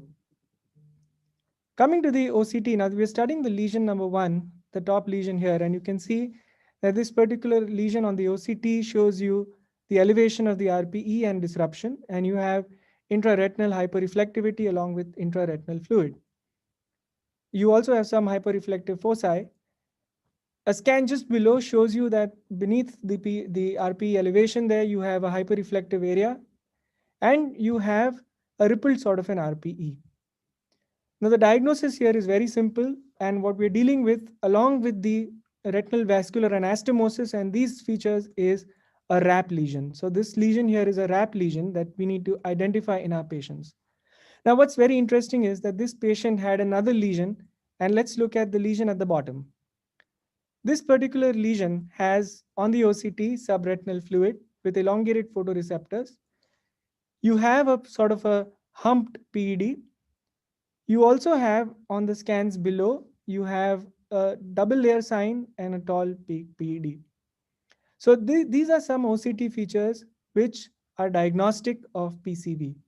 So this is a very interesting case where you have one lesion which is representing a retinal angiomatous proliferation and the other one which is a PCV. And I encourage all of you to read this article by Jemmy Chung's group on the consensus nomenclature and non-ICGA features of PCV by their workshop. So they have certain descriptions here of sharp peak PEDs and ring-like PEDs. But what's important is that if you identify these features on the OCT, which I've highlighted, the sharp peak PED, orange nodule, complex PEDs, double layer sign, and fluid compartment, they have a very high area under the curve for diagnosis of PCV. Just the last slide on distinguishing between RAP and PCV, both are hyperfluorescent on fluorescein and ICG. And remember, the ICG again can show hotspots in both. But what's important is that the OCT features are different. You have focal intraretinal hyperreflectivity in a RAP lesion, and you have a PED common, and you may have drusen. And a PCV lesion has the OCT features that I just described. And this is another published case, a similar case to Apurva's case here of a PCV along with a RAP lesion, and this is ophthalmology retina. So I think if you analyze each case, you may have these concomitant lesions. Thank you. Thank you, Dr. Anirudh. Chitra ma'am, you have anything to say, or you're muted, madam? It was a great talk, and on to you, Dr. Srinivas. Thank you, Anirudh. It was an interesting case. I think, Purva, we have seen that case here, the coexisting of RAP and the PCV. So, would you like to say that ICGA is the must in all these cases? Because in some, as we come to the treatment aspect, the RAP, I think it gets treated with anti-VEGF. When we look at PCV, we definitely like to treat it either with Eylea or the brolucizumab. So, how would you like to go with this, and how many certain cases do we really have this existing find? Sir, I think that ICG is definitely very important diagnostic, especially when you have a PCV lesion, you want to identify BVMs, you want to identify the polyps. And I think in this particular case, it has helped us pick the additional RAP lesion because anastomosis, I think you can easily pick in ICG. And of course, OCT is mandatory in our cases. And to your second question on the treatment aspect, I think it's important to identify a concomitant RAP lesion because we know it is inherently less responsive to anti-VEGF. And in case you are planning therapy for the polyps separately, like for example, PDT, you already know that which area you need to treat. So in this particular case, if you ask the agent of choice, I think it would be aflibercept monotherapy first for me. But of course, PDT would be a consideration later on. And now with the lack of the dye, I think that's another issue that we are facing. Apurva, can you quickly, do you want to say something on this case? Yes, thank you so much, Anirudh, for sharing that case. Yes, like Aniruddha said, I think it's important to go into what lesions are there in a particular patient instead of labeling it as one particular entity. I think it's important to identify both entities so that we have that in mind when we are treating and we are looking for lack of response to any one agent. Yes. Any choroidal thickness done in this patient? So choroidal thickness, we don't routinely do. We just look at the morphology of the choroid. Even to define pachychoroid, we look at the attenuation of the choriocapillaris and enlargement of hallux. Was it thicker than the? Yes, sir. It was thicker than usual. It was thicker than So usual. I think one very useful sign, sir, is that you compare it with the retinal thickness. And if the retinal thickness is, so you know that it's about 300 or it's more than 300. Yeah. So in this case, it was more than that. Yes, looks like so. Quick comments from Shobit. Can I ask Anirudh a question? Yes. Anirudh, how often do you see CNVM and PCV patients who are under treatment going ahead and developing RAP lesions later on anti-VEGF? To be honest, actually, after the ophthalmology retina report, this is the second case from Apurva. I have not seen concomitant PCV and RAP, but we have seen concomitant PCV with chronic PSC sort of spectrum, but RAP lesion I have not seen. What about CNVMs, which you start treating first with another agent and then you see PCV features developing down the line, you change your therapy? Yes, we have many eyes with original diagnosis of AMD. We treated them like CNV and we thought they are type 1 CNV in AMD, but then eventually they evolved into polyps. So that is very common actually. That is very common. Yes, sir. Anand, sir? Muted, sir. You're muted. So I agree. I mean, very often nowadays, because of our lowered reliance on angiography, a lot of us, treating patients without doing angiography first up. So very often when we find a side of a kind of a surprise or twist in the tail, then we do an angiography and we sometimes are surprised to find these kind of anastomotic connections. So I think this happens. And this intraretinal neovascularization, as also shown by Anirudh recently, is also, we see this also in post-inflammatory cases also, and secondary CNVMs also. So you need to look out for that in that setting also. So you might be surprised to find it there too. So one take-home message to all the general ophthalmologists is just reading the OCT might not help. So rather than being labeled as OCT specialist, I think we need to look into the various factors, including the multimodal imaging, which has come up into our recent armamentarium, and then try to diagnose and then try to treat the disease. Thank you, Dr. Anirudh, for sharing this. Can I ask a question? Yeah. Yes, Dr. Vinod. Yeah. Hi, Anirudh. Nice case. So you went on to elaborate the various OCT signs which can indicate that this patient has a polyp. Was ICG not diagnostic of polyp? No, absolutely it was. I think this is Apurva's case. They did diagnose this patient with PCV and RAP very correctly. I just mentioned OCT features because of the publication by Jenny Chang's group, which is highlighting the non-ICG diagnostic features. And I think ICG definitely is important in diagnostic, but I just wanted to highlight the OCT features along with. Yeah. I think one take-home message should be the OCT characteristics you should accumulate when there is no ICGA. But once you have ICGA, you really don't need to go into the OCT characteristics. Yes, that was just to elaborate the APOIS criteria like Apurva just mentioned. Thank you very much, Dr. Anil and Dr. Vinod, for those comments. So next, I would like to call upon our next young dynamic vitreoretinal surgeon, Dr. Apurva Ayachit, who is a consultant vitreoretina from M.M. Joshi Eye Institute, and she is also the academic head of the UC, that is the Young Ophthalmologist Society of India.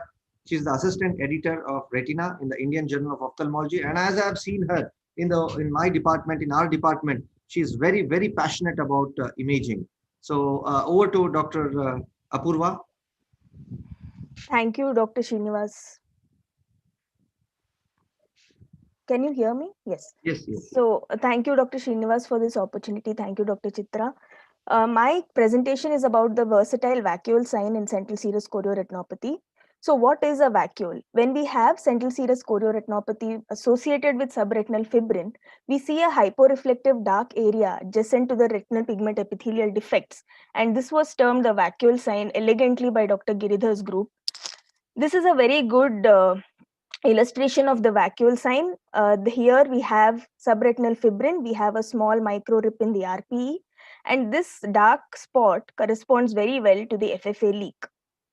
So this is akin to a stream that is flowing through some sand or soil, and when you look at the end-on view on top of the stream or the clearing, this can be compared to a vacuole in CSE. So my patient is a 50-year-old man with diminished vision in the left eye since 4 days. He's a diabetic and his other systems are normal. Right eye vision was 624, left eye was 2/36. The anterior segment was within normal limits. So this was his right eye fundus, which showed a lot of foveal thinning as well as these RP pigmentary changes rather. And the left eye showed this area of neurosensory detachment, some yellowish material suggestive of fibrin, as well as pigment epithelial detachments. This was the AF of the right showing these RP alterations well. And this was the AF of the left, which showed hypo-AF corresponding to the fluid and these descending atrophic tracts. This was the right eye OCT. Like I said, there was some thinning. And the left eye OCT showed a microrip, extensive subretinal fibrin, apart from the detachment, and a nice little vacuole. What was surprising in this case was there was another vacuole, and another vacuole, and another vacuole, and another small vacuole, along with this subretinal fibrin, which was extensive. So my first thought was, there are multiple vacuole signs. Will I get multiple nice smokestacks or ink blots? Will I get multiple leaks in this case? But to my surprise, this was the FFA, where it started off as a point source and gradually it became more horizontal and finally became a descending leak. So when I traced the vacuoles on the IR image, I was able to trace the leak very correctly on the IR image itself, which was corresponding very well to the FA. Why is this so special is that there was a 10-year analysis of smokestack leaks in about 70 eyes, and they found that there were no descending leaks in this series. But descending leaks have been described by Anuzi's group in the bullous variant of CSE, where at the edge of the RP rips that were seen in bullous CSE, like in this and this, from the edge of these RP rips, you could see descending leaks. This is my own case where there was a RP rip, and from the edge of the RP rip, there was a descending fluorescein dye leakage in a case of bullous CSE. So what I wish to say is that in Dr. Giridhar's article, where there were multiple RP defects, the clear vacuole was visible over all the rips and corresponded to multiple leaks. But my one case and some pearls are that when we have adjacent leaks which are standing alongside each other, shoulder to shoulder, when they are adjacent vacuole signs, and if it is associated with subretinal fibrin, and it is the non-bullous variant of CSE, we find a descending leak, and we can trace that leak even without an FA. This is probably because of the extensive subretinal fibrin gravitating downwards, causing an increased oncotic pressure inferiorly, and that attracts dye downwards. So this is just my one case and pearl. So thank you, AIOS and ARC. That was a very nice pearl, Apurva. And thank you. Is this seen only in acute cases or acute and chronic also? Ma'am, I've not seen this in acute cases. I've seen 2 cases and both of them are acute on chronic. But thank you for that question. That's a very good question. Yes, thank you, Apurva, for that nice explanation on the where we see more ascending, and now you have shown us the descending leaks as well. Thank you very much in a non-bullous variant as well. Dr. Vinod, you have any comments on this, please? A nice case, Apurva. Stop sharing the screen share. Very nice case, Apurva. It's relatively rare finding. So one thing, this finding of central clearing, that is a ring-shaped fibrinous exudate, was first described in 2000, way back in 2005 by Dr. Shoji Kishi et al. So they described that there is central clearing because of the leak. So it's published in Japanese Journal of Ophthalmology. So Dr. Girdhar and group probably independently found this and labeled it as vacuole sign, which they recently published. And second thing I wanted to out smokestack is that very commonly, if you tilt the head of the patient while doing FFA, then due to gravity, the direction of the smokestack changes. So it can become horizontal also. Shobit, sir? Apurva, I would like to ask you one question. Do you postulate that this the inferior tract which we see in some chronic CSCR, is this the genesis of that, what you have shown? So the genesis is that there's subretinal fibrin that is extensive, and that fibrin also gravitates downwards in a neurosensory detachment, and that causes an oncotic pressure which is more inferiorly, so it attracts the dye downwards. So that is probably the genesis of the descending leak. Because we see it very common in renal transplant patients on immunosuppression. Yes, sir. Yes, sir. Lalit, sir? You see, way back when I was in RP Center, we used to describe inverse smokestack leak also. And at that time, we never used to do OCT. But I think I agree with the Purva's observation that you see, because of it can't occur in acute suicide, it generally occurs in acute or chronic because of the fibrin present there. And because of that, only it goes down. It's an interesting observation, Apurva, on OCT, that multiple vacuoles which you have shown. That is what adds value to this observation. Yes. I think it's very important to diagnose it on OCT rather than FFA is quite evident of doing that, and identifying on OCT is really, and also on the IR images which it showed, I think is very keenly we need to look at these things as well. Anand, sir? I think a lot of fibrin should also be an indication for investigating these patients more with ICG. Yeah. Yes, Can you hear me? Yes, sir. Yes, sir. Yeah. Dr. Anand, you have Yeah. So I think it's very interesting. Yes. Yes, Can you hear me? Yeah. Now we are able to hear you.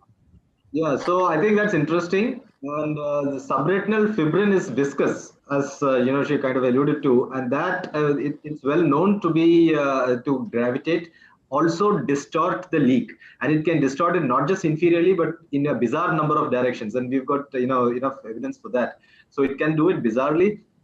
Obviously, gravitationally, it will track downwards. And you see this more often, obviously, the nephropathy patients where you have a greater incidence of this kind of viscous subretinal fibrin happening. And it can, with the turbulent fluid that is created, it can develop vacuoles in places where there may not be leaks. So that is there, where you can find this in places where there can be leaks, but because of its very nature of turbulence and this convection which is set up and which leak track downwards, you may find it in places where you may not find clinically or tomographically obvious rips. So that should be kept in mind. But the thing is that you can see it, we see fibrin distorting leaks quite often. But you see, nice to even spiral leaks also. We have seen spiral leaks also. It may not, follow a vertical path. I have had FFA. Yeah. Thank you very much. We shall now go on to our last speaker in this segment, Dr. Sharvanan, a highly reputed surgeon and a most admired teacher, a senior consultant of Vitreous Retina Department at the Arvind Eye Care Systems, Coimbatore. He's going to be talking to us, giving us a pearl on what lies beneath pachychoroid neovasculopathy. On to you, doctor. Thank you, madam, and thanks, Srinivas, for having me here. Just showing the importance of doing OCT angiography in pachychoroid neovasculopathy. So this is a case, my case of approximately, he was a 50-year-old male. He was actually a general physician who had been diagnosed as a case of central serous retinopathy in his left eye and has undergone two focal laser therapies elsewhere. And almost the fluid has been persisting for close to more than 1.5 years, and finally was advised injection for the left eye. So this was the older angiogram which was taken elsewhere. You can see there's a diffuse RP epitheliopathy with some sort of leak there in the left eye in the central area near the fovea. And this was his right eye. It was not well dilated, and you can see that it was normal at the OCT. As you can see, both the horizontal and the vertical OCTs. But you can notice the large choroidal vessels indicating the pachychoroid disease here. The left eye, there was a very shallow fluid in the posterior pole with a small RP degeneration. It was looking like a shallow PED in clinically. And this is the OCT. You can see that there's a very shallow fluid in the subfoveal zone, along with a very shallow PED in that area which I mentioned earlier. So this is, as you can see, this is a shallow PED with a shallow fluid, and you can see the large choroidal vessels indicating a pachychoroid disease with the shallow PED. And this is the OCT angiography, which I wanted to show. The main indication for this presentation was, you can see the deep, this is the superficial plexus, deep plexus, which are quite normal.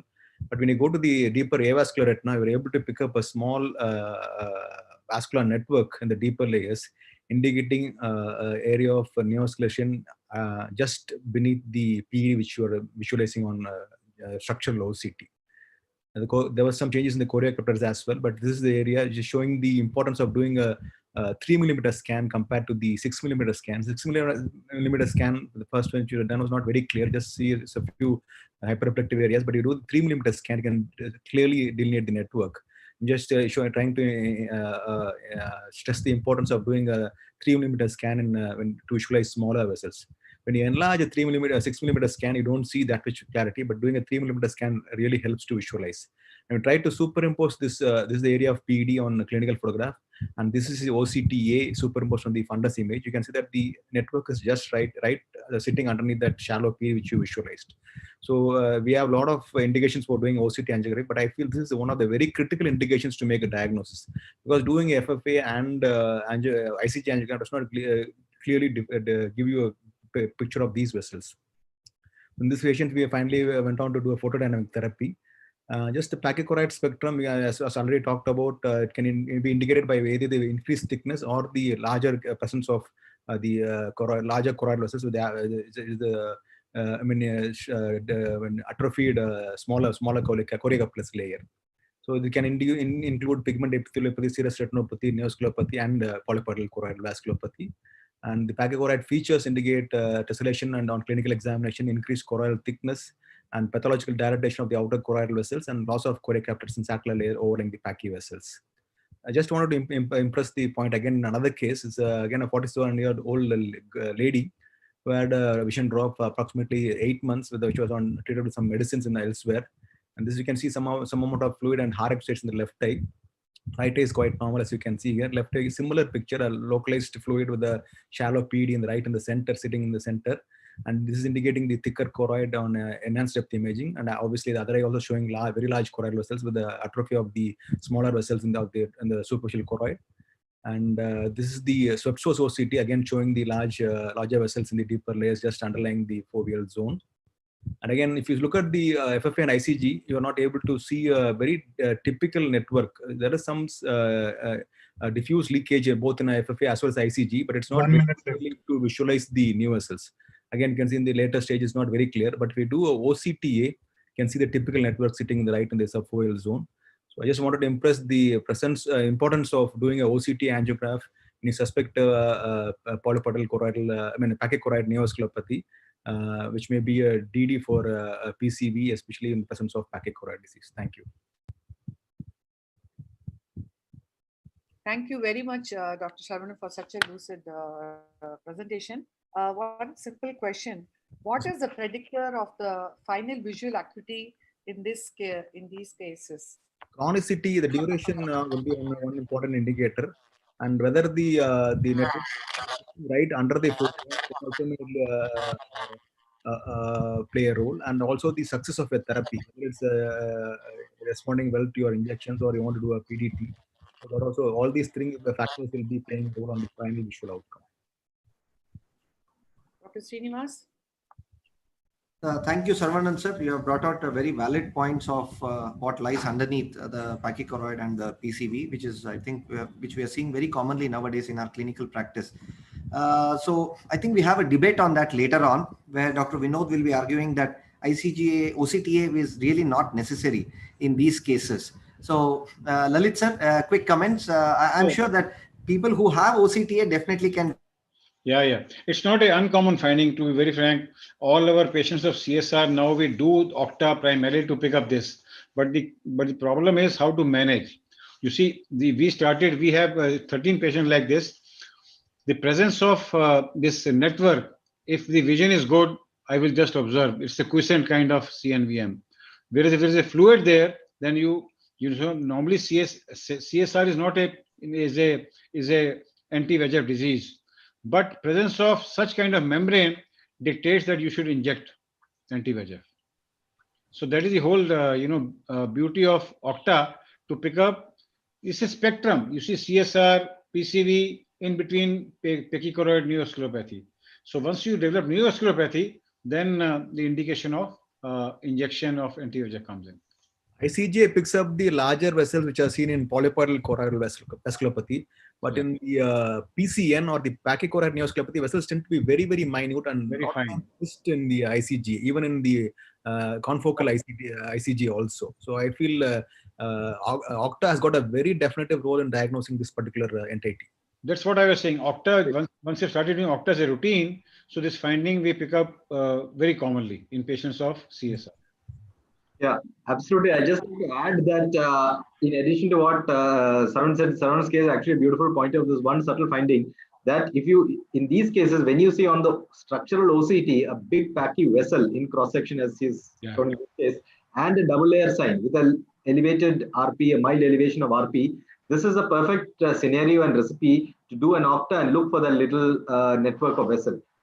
Very often you will find, and we have actually gone back and looked at our cases, and we found that when you have this kind of setting, a cross-sectional large pachy vessel, a slightly elevated RP, and you would almost invariably find this kind of a network. And yes, as like everybody said, the value of Octa lies not in picking up membranes as such, but in picking up membranes early and very early networks, and it helps you proactively treat the patient earlier. And it responds. Thank you. I would just like to point out that Sarvanand's second case beautifully showed a point. There was a flat, irregular PED. When you see chronic CSCR with a flat, irregular PED, like his second case, those are the real high-risk cases for neovascular resistance or a type 1 CNV. Sarvanand, I had a quick question to you. When we look into this pipettes and when we look into the height of the sub-RP height, in most of these cases, may it be a pachychoroid spectrum or in cases of CNVM as well. In how many cases do we really, in clinic, we really try to measure the height of these fibrovascular PEDs in case of occult CNVM?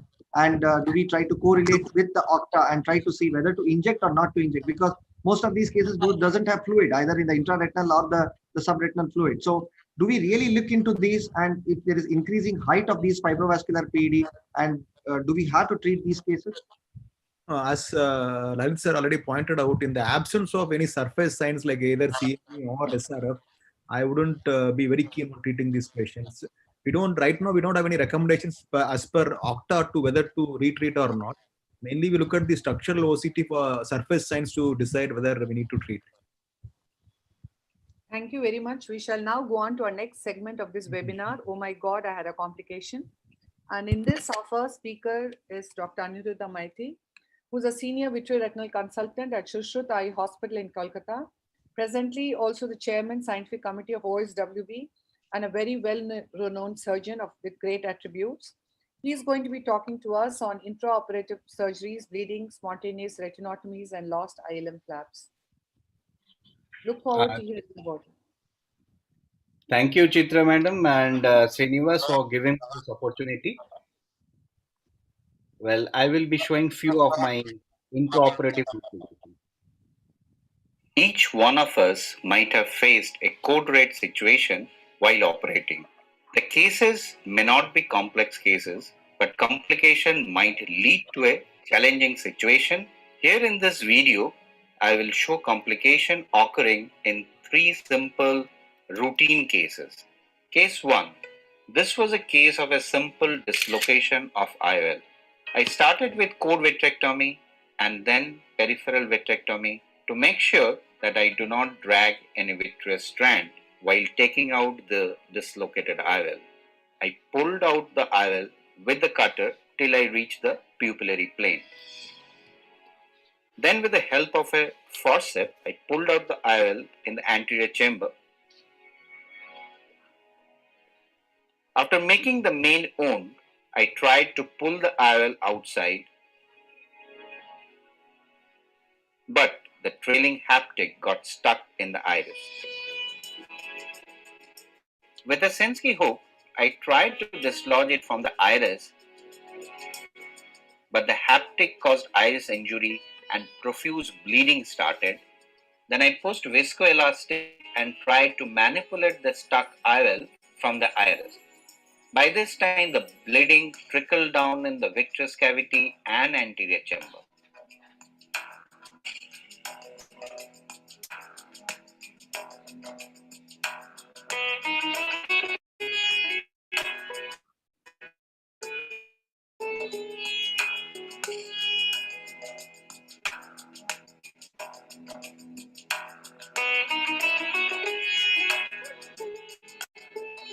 Ultimately succeeded to release the IOL from the iris and make it free.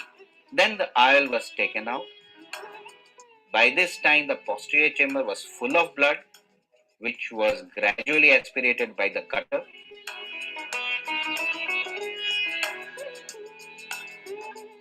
Thick clotted blood deposited in the posterior pole was gradually removed by the cutter. Then a posterior fixating iris lens was fixed on the iris. So we could manage the case and give a good vision to this patient, but we need to be careful while retrieving the IOL from the posterior chamber. The second case was in case of an old retinal detachment with PVR changes. After I did a core vitrectomy, triamcinolone acetate was injected to stain the vitreous. The peripheral vitreous was then taken care. A nasal retinotomy was done to release the thick subretinal fluid.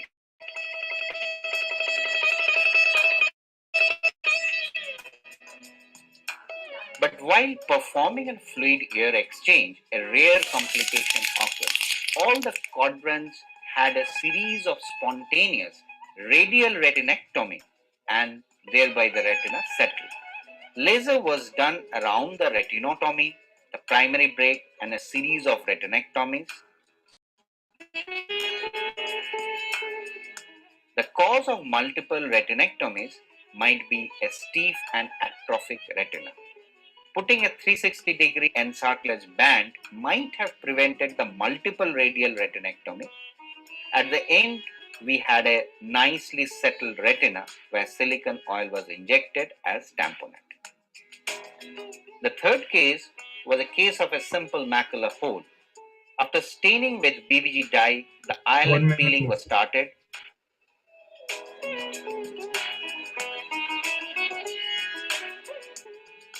After peeling a part of the ILM, I realized that hole might not close with conventional peeling. So I tried to do a free flap technique. Got a nice free flap and tucked it inside the hole.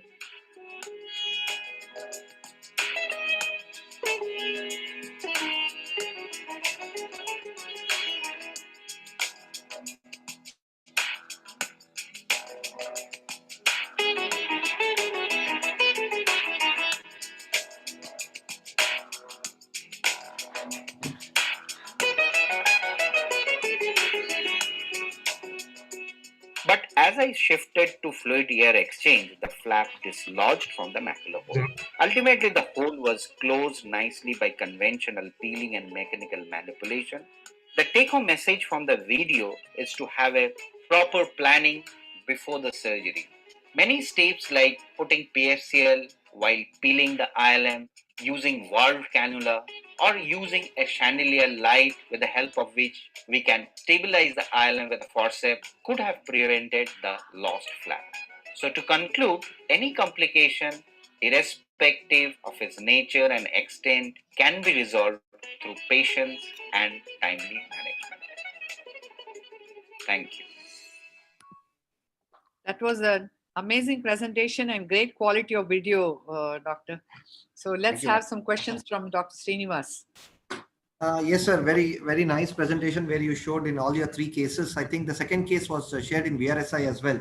So we had a lot of discussion. Coming to your, so let's hear from Shobit sir first. Well, the first is not so rare a complication in the IOL case. The second case, as we had discussed that day at the Jailbreaker Symposium, so nicely designed by Anand, it was the thought wave that it's because of posterior attachment of the vitreous base and a thin atrophic retina. The combination of two can cause this kind of a radial tear. And in third, my only request to Anirudh is, which Anirudh pointed out earlier also, that we should plan our case. I would love to do a flap initially, with a hinged flap rather than a free flap. Never been a fan of free flaps, not a fan of stuffing at all. I just like to overlay it on top, because in stuffing we will definitely damage the RP and cause visual impairment in the long run in recovery. Right. Anand sir? Yeah, exactly. My thoughts exactly. So we talked about the other case, that multiple, FAE case, very dramatic case which we have seen in our virtual VRSI too. Here the same thing, a band of tight vitreous around with a coupled with a stiff atrophic retina, probably made for this very brittle retina and cracking in an uncontrolled manner. So that was well managed as such. The other thing about the IOL, I mean, it's unfortunate. Probably, the plane. Probably the only tip I would suggest is, when you know that there is resistance, and when you see that the iris is getting distorted, by the trailing haptic, that is the time to re-angulate that IOL. Send the thing down rather than pulling parallel to the cornea or the surface of the thing. So if you pull like that, you will track the iris alongside. So if you make it, dip it down, readjust, reposition, and then bring it, maneuver it gently, probably even use a spatula as a scaffold, you can perhaps get it more atraumatically. The one good thing is, at least you did not have this touching the anterior part of the retina. So that was the good thing. So you just had only an iris bleed. So sometimes when you try to pull or manipulate in this horizontal direction, even that may happen. So at least you averted that. To the third point about the macular hole thing, I think all of us have gone away from stuffing to just overlaying and keeping. So we do understand now that all the retinal tissue needs is a scaffold. We do not want to plug that, so it's not necessary to plug that. We're getting good results with just overlaying. Another technique is the cabbage multiple or the petal technique, where you just bring up these flaps over this. The important thing is to leave that hinge there. I think that is important. Lalit sir, any quick comments? No, I think I agree. I appreciate Anuruddha Mehti, because he's a versatile surgeon. All the comments made by all the people, are very easy to say retrospectively, but prospectively very difficult to advise people. You see, but IOL, usually first case, one small comment is that instead of pulling, I normally would place the IOL in the anterior chamber first, rather than one hanging and one, in the posterior part, one in the anterior part, then you pull. So that is easier said than done. But I think he did a great job ultimately. Yeah. And third case, I think everybody has agreed that as a primary surgery, we do not do graft. Yeah, actually, I realized it after peeling the freeway was not there. Still it succeeded. Really, I agree with what I do for if at all I have to do that, I follow that principle by Atul Dhawan. I will put one drop of visco there, and it has helped me in at least 8-10 cases where I have put. And wherever I have not put, that flap has moved actually. I agree with all the panelists. I think Anirudh sir, great showcase you had seen of your surgical complications, and definitely under the PFCL, I think Vishal will agree with me. We have done more than 100 cases of these multi-layered ILM peelings. You will never have any flap dislodgement, and there is no need to stuff at all. No need. Just the sheer weight of the PFCL will make the flaps go and lie underneath on the surface of the macula.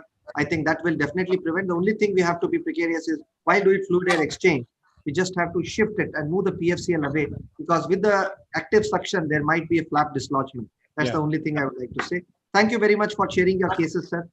We'll go with our next speaker, very dynamic speaker, Professor Dr. Gopal Pillai, who is the HOD of vitreoretinal surgery and ophthalmology at Amrita Institute of Medical Sciences, Kochi. And his interests are in diabetic retinopathy and vitreous surgery. A very committed, dedicated surgeon and a very good friend of mine I have come across. Over to Dr. Gopal Pillai, sir, please.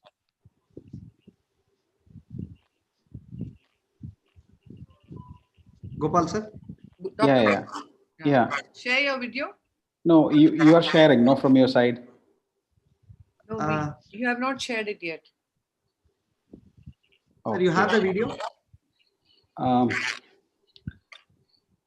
will go next then. I'll go next fine. then. Okay. Chitra madam, can you introduce Dr. Prashant, sir, please? Our next speaker is Dr. Prashant Bhawankule. A great academic career with awards and accolades denotes Dr. Prashant. He's been the past president of Maharashtra Ophthalmic Society, Vidarbha Ophthalmic Society, and has held prestigious posts in Ocular Trauma Society and the VRSI. Let's hear from you, Dr. Prashant. Thank you. Am I supposed to share my screen, or you will be playing at your end? No, your screen, you sir. have to share Your screen. Okay.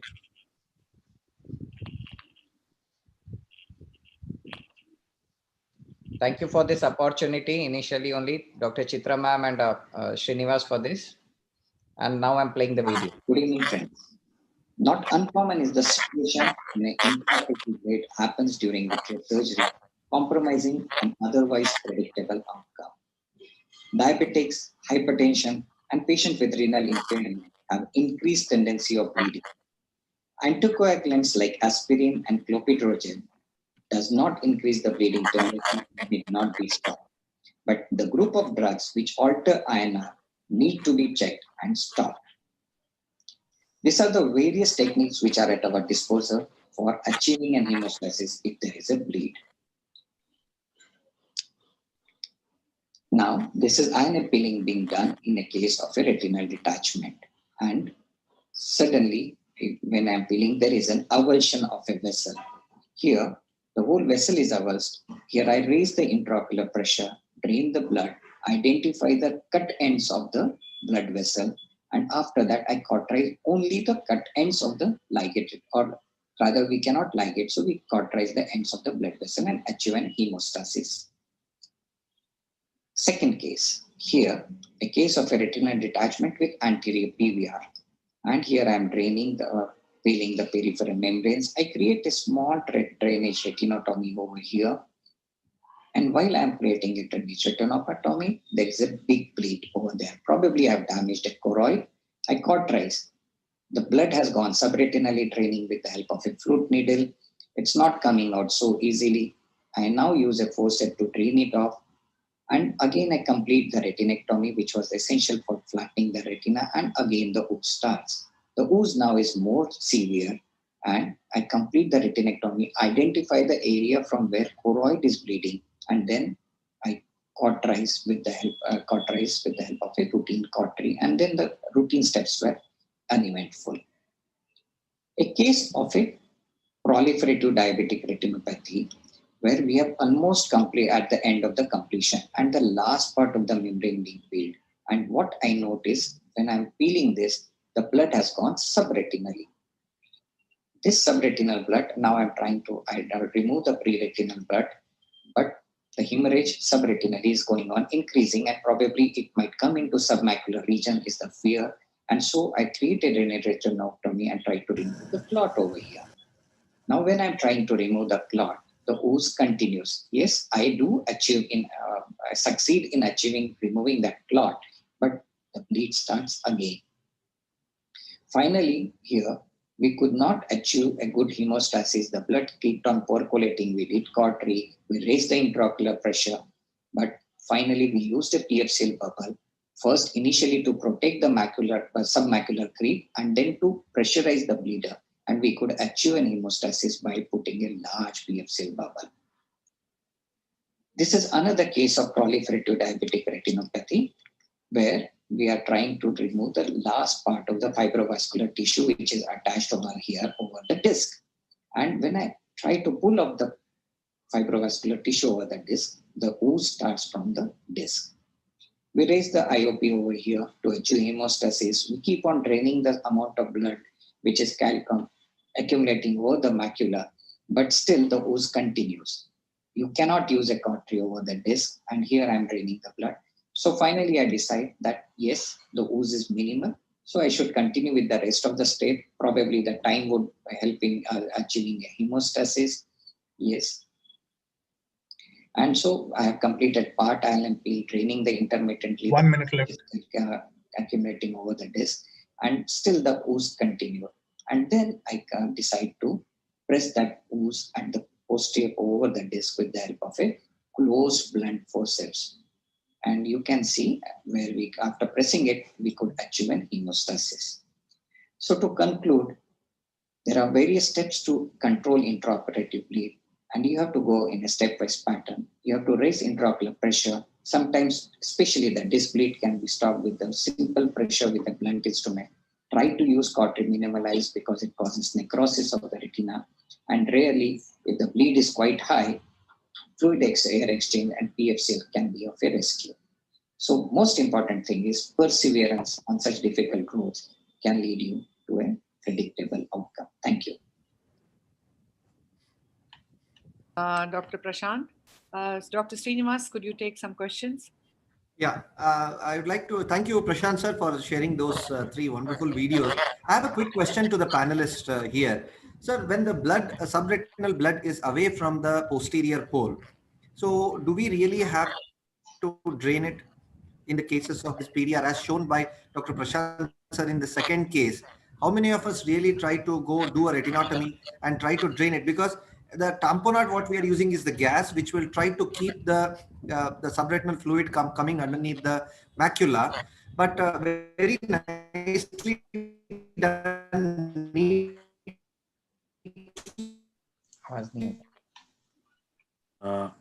It's to try and avoid the bleed if possible, but if the bleed has occurred and if it's away from the posterior pole, one does not have to be very aggressive.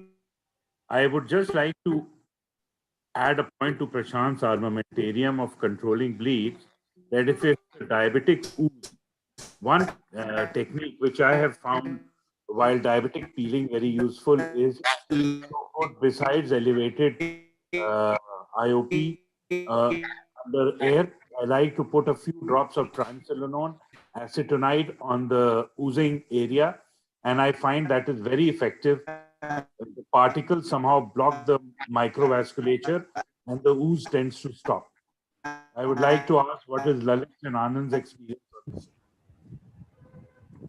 Yes, Dr. Shobit, I think that has worked. And I think Dr. Padmaja from LVP had shown us some interesting videos earlier. Yeah, it helps, but that helps, I feel, more for, minor continuous ooze other than very significant ooze, for which I think a simple thing which we all do is raising the intraocular pressure. I think one very useful, more than PFCL, is putting in air. Air is a very strong and a very good drying agent. The interface changes completely from a liquid-liquid interface to a gaseous liquid interface, and that generally helps a lot. Choroidal bleeds are much tougher to handle than retinal bleeds, as is shown. And yes, if it is inferior and not a very significant bleed, I would not attempt to really do a retinal in an attached retinal area to kind of drain that. So that can, be allowed to stay there if it's not very significant and if it's not increasing. But keeping air on for even 60 mm mercury for a few minutes invariably controls that. Also, very importantly, just to add, please look at the patient's blood pressure at that point of time. I think it's important to constantly monitor that. And very often, you might find that somebody's person, even who was fine before preoperatively, may have uncontrolled pressures. You might need to use nitroglycerin or something to control that, and that may help. So that's also an important point. Thank you, sir. Thank Can you I, very can much. I make a small point? Last small point. Yeah, quickly, Dr. Vishal. Quickly. So the disc bleed, I would say they are very tricky. And as Dr. Bhavan Kulesar said that you cannot cauterize over the disc. And, raising sometimes the pressure to 60 mmHg for a longer time can, lead to hypoperfusion to the already compromised disc. So what I do if I'm very confident of the dissection and all, and if there is still some oozing left, I just, fill the globe with the gas and, I'm ready for a, vitreous lavage in 2 weeks or 3 weeks time. And that's a 5-minute procedure. And it, yields excellent results. So you don't need to, keep on waiting for the ooze to stop. A simple second sitting vitreous lavage would do the job. Thank you, Dr. Vishal. Everybody shared their own views. I think everybody is right in their own perspective and views. Thank you very much. We'll move on to our next speaker. Thank you, Prashant sir, for those wonderful videos. Hope to see you again in our further ARC programs. And I would like to ask Dr. Gopal sir to start his video, please. Yeah. Am I audible now? Yes, sir. Very clearly. Yeah. So this is a case where there was a vitrectomy for a retinal detachment, and we had settled the retina. Post silicone oil removal, a cataract surgery was done. There was some residual lens matter in the anterior chamber, and the pressure was so high that I had to decompress. So here you can see me going inside. So this is the first port which is there. Now you can see that this port is open. This is a vitrectomized globe, and the first mistake I did was that. And then I am using the other eye. You can see the fluid coming inside. And now, to my horror, when I went inside, I saw these which were hitherto not there in the retina. So I'm seeing something like a central retinal vein occlusion picture. And to my horror, you can see that the central retinal vein occlusion type of picture is now progressing in front of my eyes. As I was dumbstruck, and you can see that my instruments are still there. I don't know what to do. It's all vitrectomized. It's progressing in front of me. This is what was decompression retinopathy. This is my first encounter with a decompression retinopathy. The patient's pressure was very high when I went inside, and I suddenly decompressed it. And you can see that I put one port open, and with the one port open, I was just looking at whether they are intra-retinal hemorrhages or pre-retinal hemorrhages. There were multiple pre-retinal hemorrhages there. You did not know what to do here, and but anyway, we cleared the lens matter, and I went out. This patient had a pre-cataract surgery vision of somewhere around 6/18, and post-cataract surgery also probably this cataract was commiserate for about 2-line improvement, but finally the patient ended up with 6/18 vision. I had done a fluorescent angiography, and there was no significant ischemia or something like anything like that. Over the next 3 months, this completely vanished. So this is decompression retinopathy for you. So there are a couple of things that we have to learn from it. Number one, we need to reduce the intraocular pressure. A lot of cases where there is high pressure and there is a retinal cause, maybe triamcinolone-induced glaucoma, or a lens matter-induced glaucoma, or even something like an end-off with secondary glaucoma. Any of those cases, we need to actually reduce the pressures before we go in, number one. That is very important thing. Probably you can use Diamox, you can use all those other cocktail of medicines to reduce it. Number two, when we are decompressing, slowly decompress with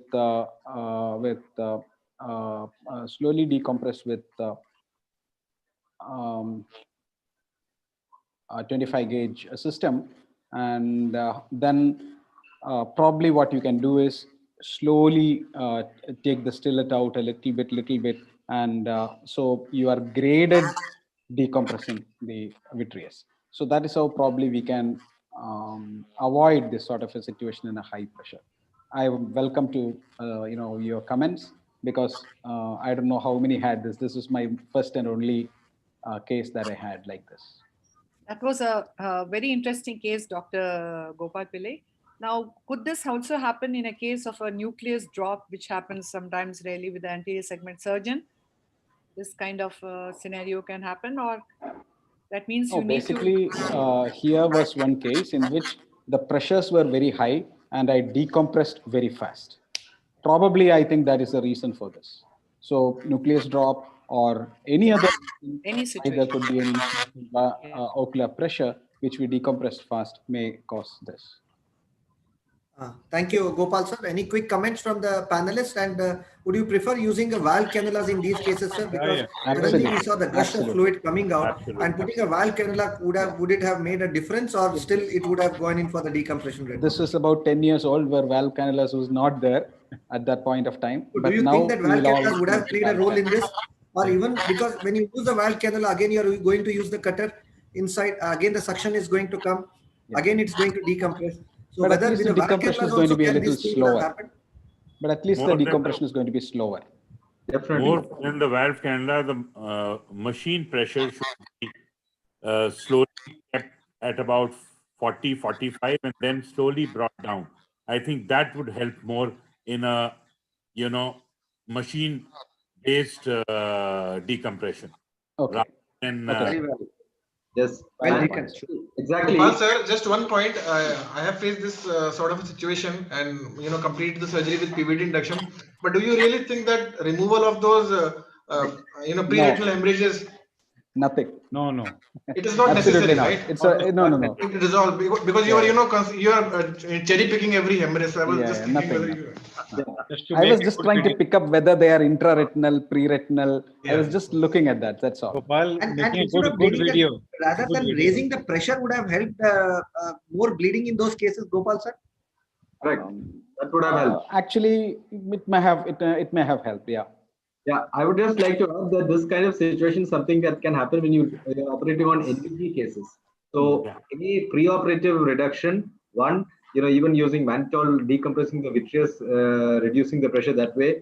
Second thing is you may even consider doing a small AC paracentesis if it's a rock hard eye, slowly decompressing it. Then, like everybody said, use valve cannulas.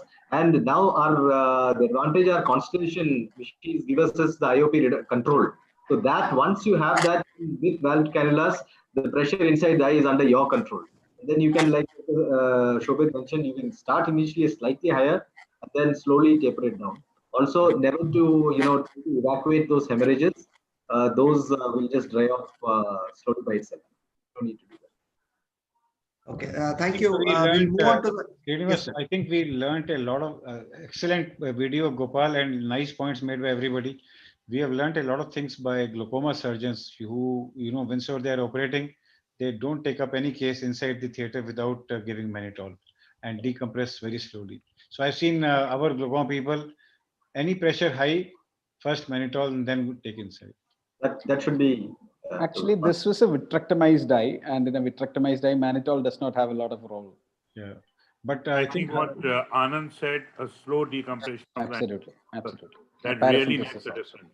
Vitrectomized eyes have capacity for developing this kind of this thing, as we have seen in glaucoma patients where they do trabs on vitrectomized eyes.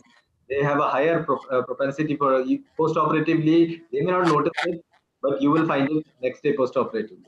But I would differ from decompressing in high myopic eyes because that can lead to intraoperative choroidal bleeds. So very high myopic eyes are at a risk of choroidal bleeds during the surgery if you use a pinky or you do a compression pre-op. Your point well taken, Vishal. A very small comment just for the postgraduates or younger surgeons who are viewing. So if you are using non-walled cannulas, it's always better to plug the cannulas before you insert the next one. So that is one very important point. If you don't plug and then try to insert the third port, it will suddenly lead to compression and egress of fluid. And when you suddenly release, it will again lead to hypotony. So that may again worsen the things. Thank you very much, Dr. Vinod. Points. In phacomorphic cases, people doing small incision cataract surgery, it's something sometimes when it drops, you will find this in the background of a drop. And Vinod, plugging has to be done with both the hands, not one hand, because the plug will come out otherwise. Plugging has to be, you have to press that plug with some other instrument also. You press that plug. Thank you, sir. Quickly, we'll move on to the next set. That is the last set. Coming to the great talks is the debate, which we are going to have with various young Turks on the field.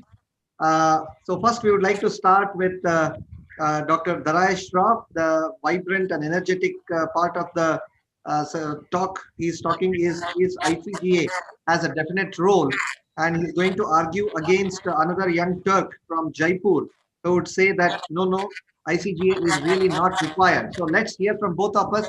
So what we have planned is, since we have short time, and I request the last speakers not to get kind of disappointed, because as Chitra madam was telling the analytics of the ARC programs, it's been highly viewed actually post program, what when the program is live, and many people have viewed on these Facebooks, YouTubes, and the ARC channel.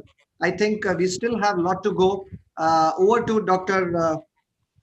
Darai Shroff, please. And I would like to ask Lalit sir to please moderate this. And then I would like Shobit sir for the next debate. So we'll have one moderator for each of these debates. Over to Dr. Darai, please. Good evening, everybody. I'd like to thank Dr. Chitra for this opportunity, and ARC and AIOS, and also to thank Srinivas. So my talk, can you see the slide, please? So my topic is ICG redundant in diagnosing wet AMD? A definite answer, no. It definitely has an important role, and I'm going to prove in the next few minutes why. So I'm going to show a patient, a 60-year-old man who had blurred vision for 10 days, vision of 6/6. He had a mass lesion, diagnosed with malignant melanoma, and advised enucleation. So this is the mass lesion. You can see this is the OCT. We can see the mass rising up temporally. And here we have a montage picture showing beautifully this mass. And this was the patient who was advised enucleation, but we thought and we advised ICG angiography. And ICG clinches the diagnosis. You can beautifully see the polyps where the yellow arrow is. And it was confirming this was a PHCR, peripheral exudative hemorrhagic chorioretinopathy variant. We saved him for enucleation. We just advised anti-VEGF injection. And according to my worthy opponent, Dr. Vishal, this is redundant, but this is something which saved the patient's eye. So I'd like to start off with this case. So why is ICG still relevant in today's anti-VEGF era? Because the argument made is that because the treatment is the same, we don't need to diagnose what we are dealing with. But please remember that in medicine, a core principle for diagnostic imaging is selecting the technique which best visualizes the disease undergoing the investigation. It has several advantages, ICG over FFA or fluorescein, for imaging choroidal vasculature. Why is this? Because it's highly plasma protein dye, 90%, and it better delineates the choroidal anatomy. And there's good visualization of this dye through the melanin, xanthophyll pigments, fluid or lipid exudates. So this is a very busy table, but only thing which is important to remember here is it delineates the choroidal vasculature much better. The absorption spectrum is, of course, much higher. And also, you must important, the media penetration is much higher, and because of the higher protein binding capacity, and it's eliminated exclusively from the liver. So it is safer for such patients who have a kidney problem. So problem with FFA, it visualizes the retinal circulation blocked by blood pigment lipid, leads to choroidal wash, obscuring the anatomy. And all these are the advantages of ICG, that the spectral characteristics in near infrared wavelength allows greater penetration, and it limits the leakage from the choroidal vessel. So anatomy and pathology can both be seen better using ICG angiography. Another patient where it helped is an elderly gentleman with 6/18 vision. And here you can see the fluorescein is lighting up, but no definite diagnosis can be made. And this was a time of flash angiography. But even with the flash angiography, you can make out the polyps at the edge of the PED only on the ICG. And post a reduced fluence PDT and anti-VEGF, you can see how the patient has improved. Second, another patient with a peripheral polyp, you can see these are definite cases where the ICG has an improvement, because these are where you can actually diagnose the lesion on the polyps on and I'm a great propagator of multimodal imaging. So I think all the imaging modalities go hand in hand.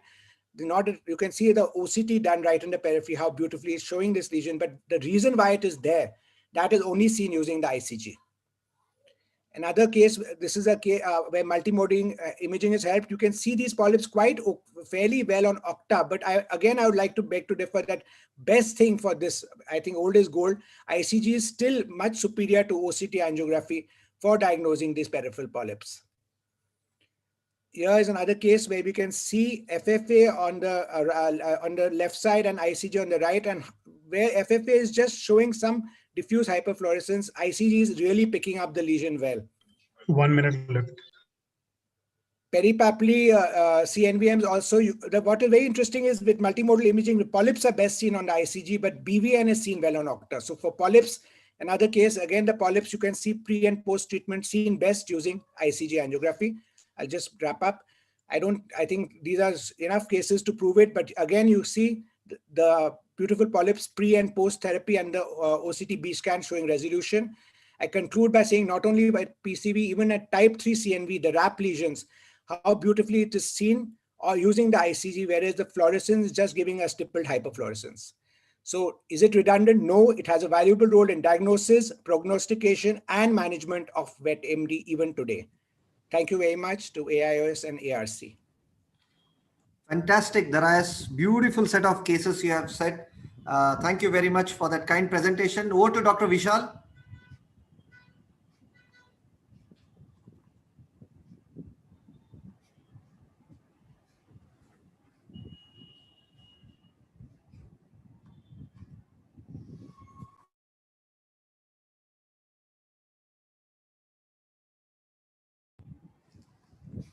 Vishal, you need to unmute yourself, please.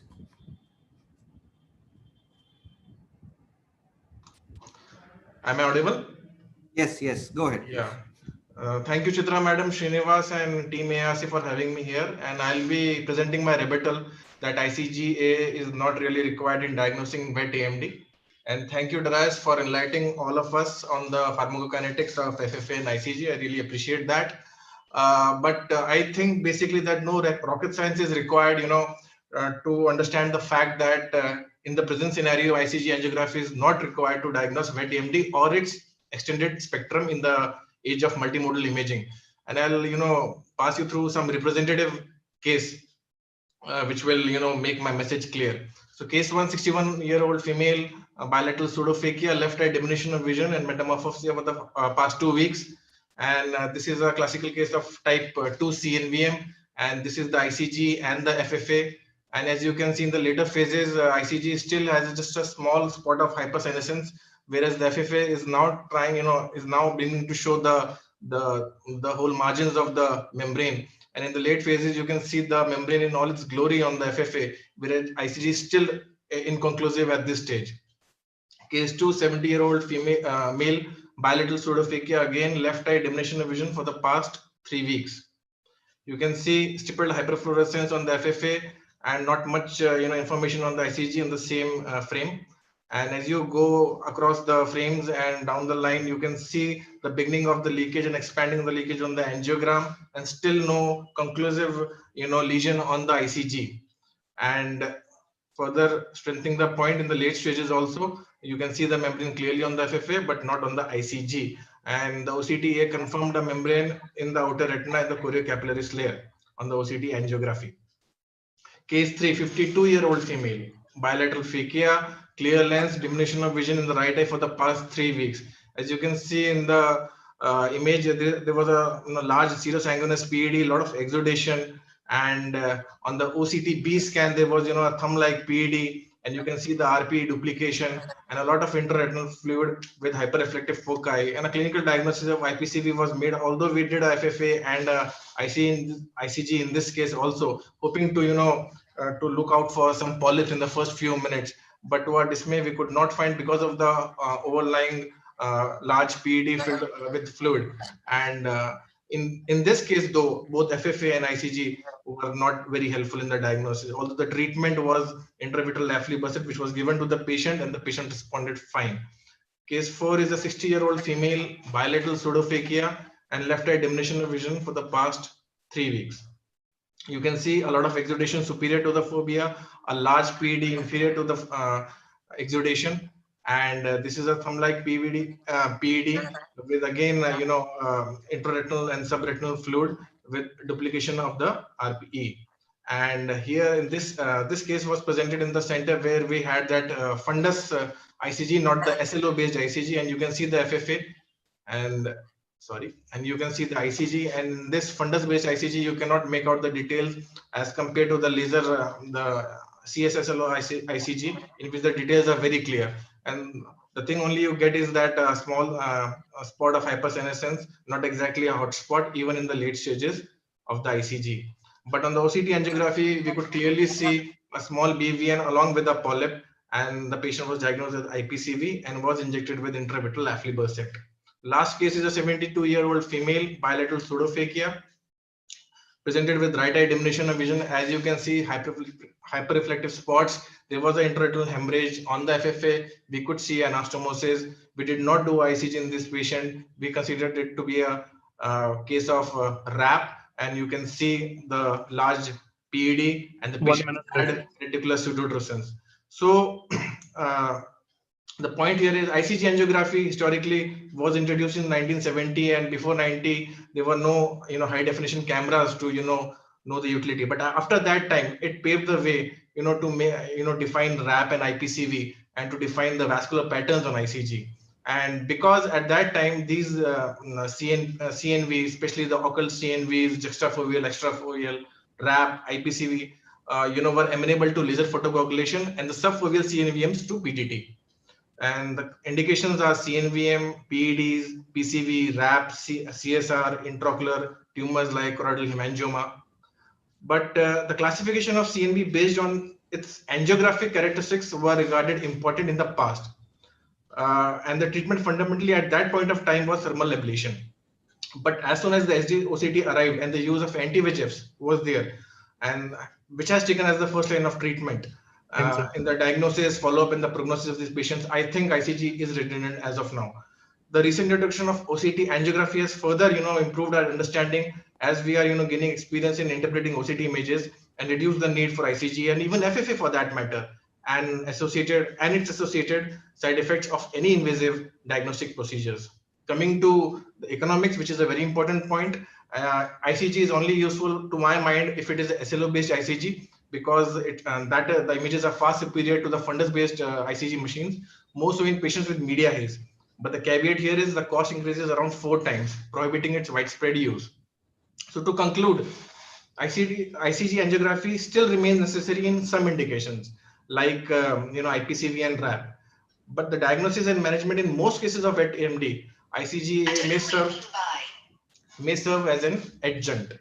And little role of ICG angiography for deciding the treatment protocol as of now, because now the only treatment protocol we are left with is anti-VEGF agents. Even the dye for PDT is not available. And an important point of consideration, the return on investment is abysmally low for a SLO-based ICG, and it is a bad idea for standalone practices. Of course, it should be a part of imaging protocol in institutional centers.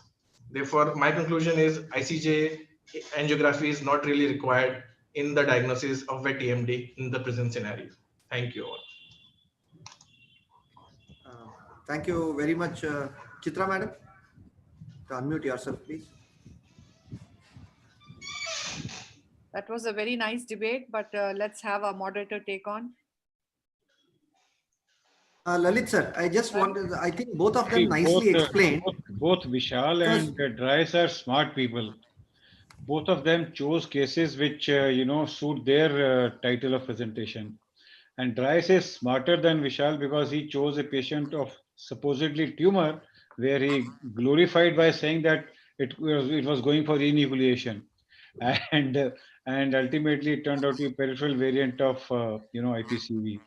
So, and Vishal chose first 2 cases of ARMD, where, and he deliberately showed third patient where you see analog based ICG. You see, as far as I am concerned, analog based ICG, nobody should be talking about, because that is absolutely down. That should not be used. Only ICG is confocal, and we talk of that only. And as far as economics, they should not be part of this scientific part.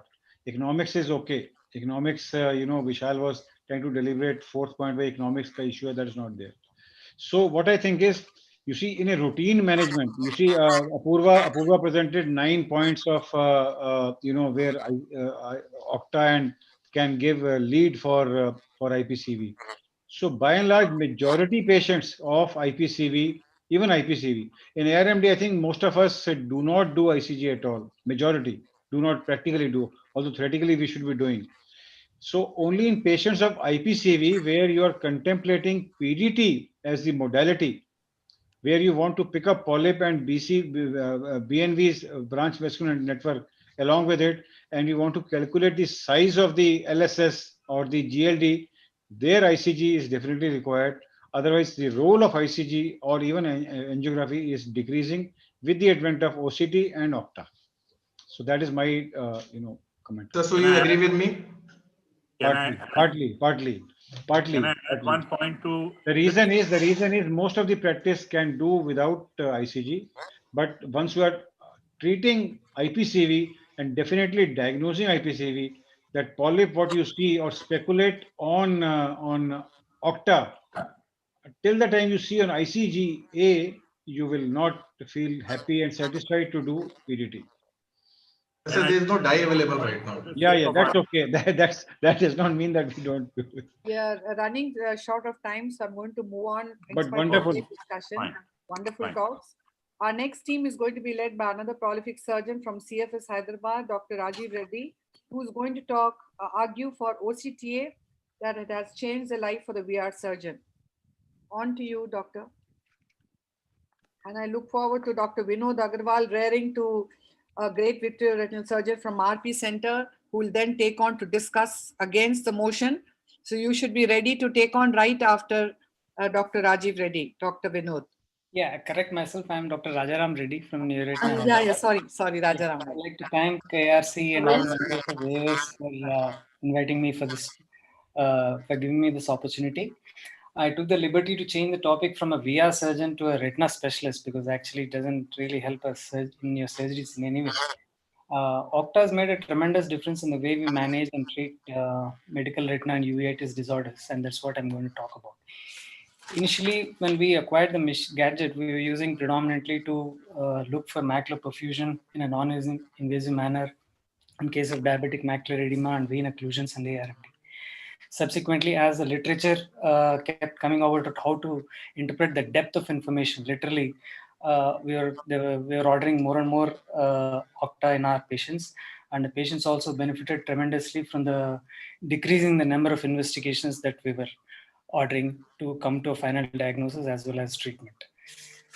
Now, the depth resolving capability of Octa to assess vascular layers at different levels in the retina and choroid cannot be underestimated. Both FFA and ICG together cannot match the capabilities of an Octa.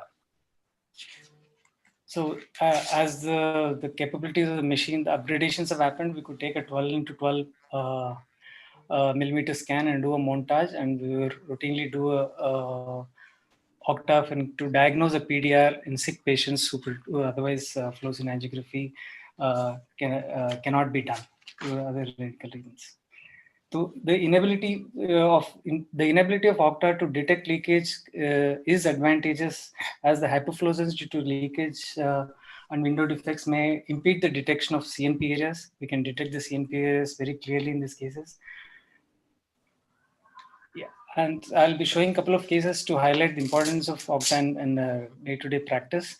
This is a case of a serpiginous heel choroiditis that is presented with a fresh decrease in vision. That is present a fresh decrease in vision of 636, previously treated with ATT, recovered, had a best correct vision. And the fluorescein angiography, we do not really come to a conclusion as to what this shows, only a staining in the late stage. But you can, on Octa, we can find there's a vascular network in the outer retina and choriocapillaries that clinches the diagnosis of the inflammatory CNV. Now, this is another case referred by a retina specialist who sent us as a bilateral choroiditis. And we can see in the Octa there is a vascular network, and OCT B scan also showing the flow. So Octa has a remarkable accuracy in distinguishing inflammatory CNVMs from inflammatory lesions. Its recognition is mandated to optimize the therapy. It is a fellow of the same patient. The fellow of the same patient, again showing a vascular lesion in the outer network, confirming inflammatory CNVM. CNVM, if you happen to do FFA in these cases, it may not show early hyperfluorescence due to blockage from inflammatory material fluid, And furthermore, sometimes inflammatory lesions may display early hyperfluorescence because of RP surrounding RP damage. So it's very crucial to reach a diagnosis in this patient. And it's also useful in case of serpiginous choroiditis to follow up the patients. Areas of flow deficits that you see in the inner choroid co-localized with the hypofluorescent lesion that you see in ICG. And during the healing stages, the octa changes that you see in the inner choroid predate the changes in the fundus autofluorescence. So it's good to follow up these cases with the octa, where you can know the healing is happening at the level of inner choroid, that is a site of pathology in these cases. There's a fellow of the same patient showing healing in the inner choroid. 1 minute left. And in spite of not able to pick up a leak, the disadvantage of octa is that you cannot pick up leakage. It doesn't show leakage of fluid. It can be used to make a difficult diagnosis or differential diagnosis between a VKH and a CSR. This is a case of VKH where we can see in the scan in the choriocapillaries that there is two flow voids that you can see. There's animation that shows that corresponds to the choriocapillaris ischemia as seen in the ICG. And this is this is another case of a patient sent as a diagnosed as a VKH, being treated as a VKH, but in octa we see that there is no flow voids, and it ultimately turned out that this patient had a tuberculous uveitis. This is how this is a case of a CSCR where we can see the apparent flow void. This is not a true flow voids that you see due to sharding from the SRF and PDs. The other important area where you can make octa can make a big difference is in case of diagnosing myopic CNVMs myopic CNVMs within the staphylomas. As you know, most CNVMs do not show they leak less in FFA and also very less SRF or IRF on OCT as compared to wet AMD. So it can be used to diagnose myopic CNVMs. This is an interesting case of post-vitrectomy myopic CNVM that we've been treating with combination of Ozurdex and Eylea. We can pick up the vascular network. This is also useful in the follow-up of these patients. Subsequently, you can see that the edema is decreasing, not only the diagnosis, but also in the follow-up of these patients. And finally, we can also, as the previous speakers have discussed, the branching vascular network can be picked up as accurately as in case of an ICG. And of course, there are many signs of clinical signs on plain OCT that you can pick up polyps in these cases, polyps as well. And finally, it's also is useful to diagnose non-exudative CNVMs, especially in the fellow eyes of patient with exudative ARMD. If you pick up these lesions, they warrant for a more frequent follow-up, and that's a frequent follow-up and early injections. Thank you. I'd like to thank my co-contributors, Dr. Abhilasha and Dr. Anuj Sharma, for sharing me the pictures. Thank you. Thank you very much. On to you, Dr. Vinod. Yeah. Should I share my screen? Am I audible? Yes. Yes, very clear.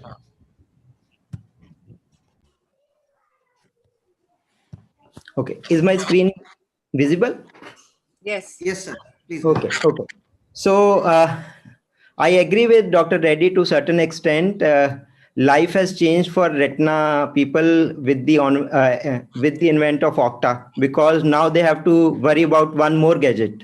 Okay, so I'll be defending my point that I can live without octa. Now, since its first introduction in 2012 by Jia et al. To visualize retinal vasculature, there have been whopping 8,000 publications on PubMed since that time. That means roughly 2 to 3 publications every day, and people believe that it is a disruptive technology. Now let's look how octa has changed our understanding of the ophthalmology. So most common disorder is diabetic retinopathy. I'll talk about it first. We know that microaneurysms are the earliest sign of the diabetic retinopathy, and unfortunately octa only shows half of these. People have described that neovascularization can be seen protruding into the vitreous, but we know from our knowledge that neovascularization does grow into the vitreous, and that's how we distinguish and from the IRMAs, and that's why we have named them IRMAs, because they are intraretinal. Octa has shown certain other things like deep capillary plex is affected first in diabetic retinopathy, and that FZ size increases with increasing diabetic retinopathy. These are the things we already know from the histological studies and FA studies dating back to 1980s. And none of these actually alter our management in the current scenario.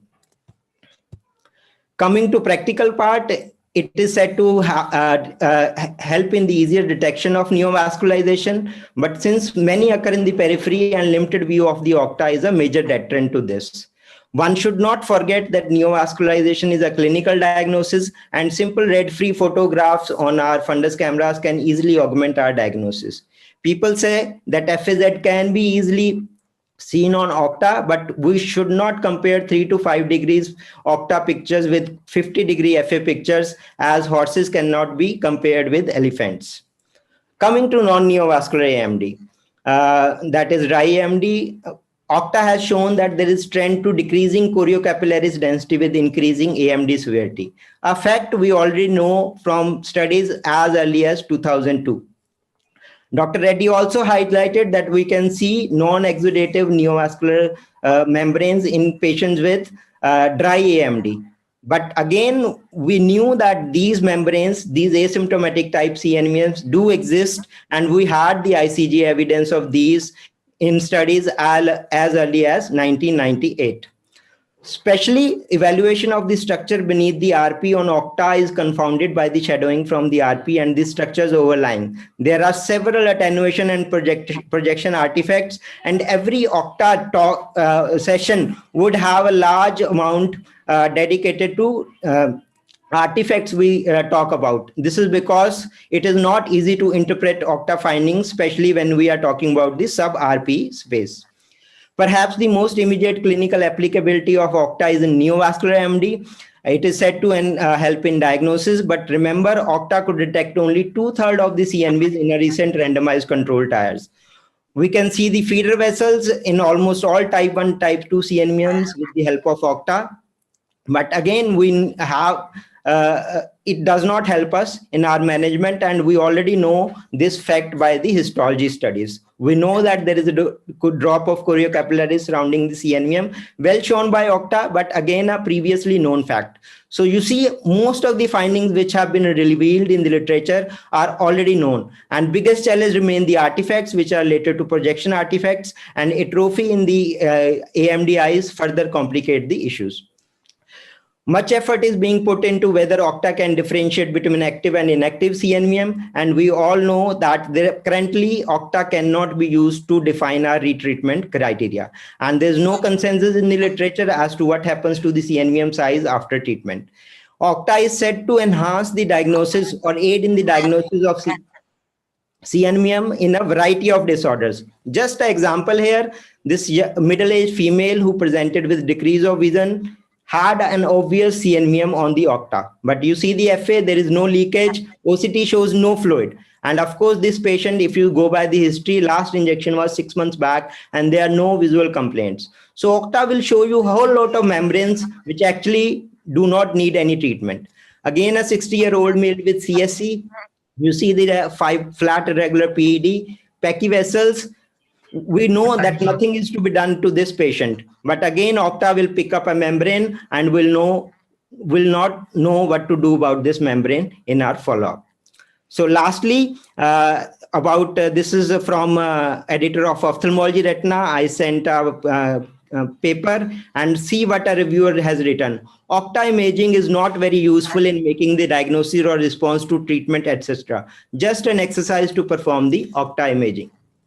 So Octa seems to be a promising tool, but we have still a long way to go where we need to enlarge the field along with the resolution, and we have to take care of the artifacts. There is limited clinical usage in current scenario, so I can eat, drink, and sleep without Octa without putting further financial burden on my patients. Thank you. Thank you, Dr. Vinod. That was a wonderful rebuttal. So let's hear from our moderator, Dr. Shobit. Well, they've both done a wonderful job. And only Raja Rami did not show lesions, and Vinod has highlighted that also. For me, till I did not have it, it was not necessary. Today, it is an added tool. It's not free of artifact. Though it has come of age, it has improved. Angioplex, the newer versions have been a great improvement on the older ones. But I tend to believe that one can live without it. Definitely. It is not a must, but it's a lovely tool to have. There I agree with Raja Rami, especially the cases of choroiditis, which he showed, and serpiginous. They are, my uveitis specialist loves to follow up these cases and saves the trouble of, ICG in these. So that's my word on this. Thank you very much. Dr. Srinivas, I think we'll go on to our next debate. Srinivas, you have to unmute yourself. I'm really sorry. Thank you very much. I think it was a very nice debate between the two. And thank you, Dr. Vinod and Dr. Raja Rami Reddy, for excellently showing their set of cases. So let's move on to our next team is led by Dr. Ashraya Nayak, a very young, dynamic retina consultant from Eye Foundation Group of Hospitals, Coimbatore. He'll be speaking on multiple newer acronyms in imaging, creating a lot of confusion in today's clinical practice, especially for the vitreoretinal surgeons or the vitreoretinal specialists. So he would be most effectively argued by another young, dynamic, leading VR surgeon from AB Eye Hospital, Patna, Dr. Pooja Madam, who will be arguing against him. Over to Dr. Ashraya, please. We could ask Dr. Anand to moderate this debate. Yeah, Dr. Anand sir will be moderating this debate. Sure. Dr. Ashraya, you can share your screen. Yeah.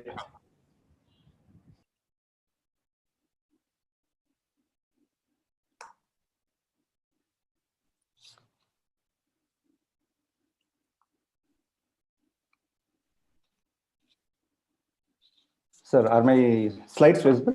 Yes. Yes, yes. Good evening, one and all. I thank Dr. Chitra ma'am and ARC for giving me the opportunity. I thank Srinivas sir for giving me the hottest topic of this debate, and I'll be talking on multiple newer acronyms in imaging, which are creating confusion in clinical practice.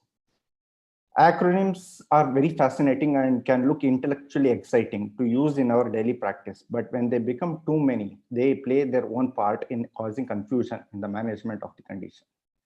The dictionary meaning of confusion is a lack of clearness or distinctness. When acronyms becomes too many, they can be confusing. So newer acronyms can be confusing if they are overlapping, or if one is the corollary of the other, or if it's recurrent. So let's look at the evidence for each of them. So Govetter et al. In 2017 published two entities, central bokeh abnormalities and ectopic inner foveal layers. The simplified model explains the pathophysiology of these entities when the total force F is exerted by the epiretinal membrane onto all the layers of the retina. The stage 3 and stage 4 ERMs have overlapping features. And it's obvious because they are the consequences of the same pathophysiology, and hence both are overlapping, which leads to confusion. This confusion ends with this paper published by Alcabes et al. In 2020, in which it demonstrates EFL to be a better indicator for metamorphopsia in ERMs, making CBA redundant. In the chronic stage of DME, fluid accumulates intracellularly. The consequent death of Muller cells and neuroglia results in the formation of large cystoid cavities, and we call it as cystoid macular degeneration. So as a precursor to this, there are residual neural elements which represent residual Muller cells which connect outer and inner retina, making them bridging retinal processes. In clinical practice, both can exist simultaneously as seen in this OCT. Based on the level of scan, both cystoid macular degeneration or BRP can exist. As CMD is a natural corollary to BRP, we rarely use this acronym BRP in our clinical practice to avoid unnecessary confusion. Adding to more confusion, Terada et al. Published this new entity called hyperreflective walls this year. In this paper, they concluded the visual acuity concluded that the visual acuity did not differ in the eyes with or without such OCT finding. Hence, this proves that these new acronyms only adds to our confusion. So let us look for the evidence for rechristening. So Seta et al. Described the double layer sign, and later the Quercus et al. Described double layer sign changes in eyes with non-exudative macular neovascularization. They described it as slightly elevated RP, which was characterized by collections of moderately reflective material in the sub-RP space. A recent paper by Shi et al. Demonstrated reliability for the double layer sign to be a predictor of neovascular non-exudative macular neovascularization, making it a robust biomarker which can be used to identify these lesions in the eyes with a non-exudative AMD. But in 2020, this year, Narita et al. Added quantitative parameters to the double layer sign and named it as SIRE.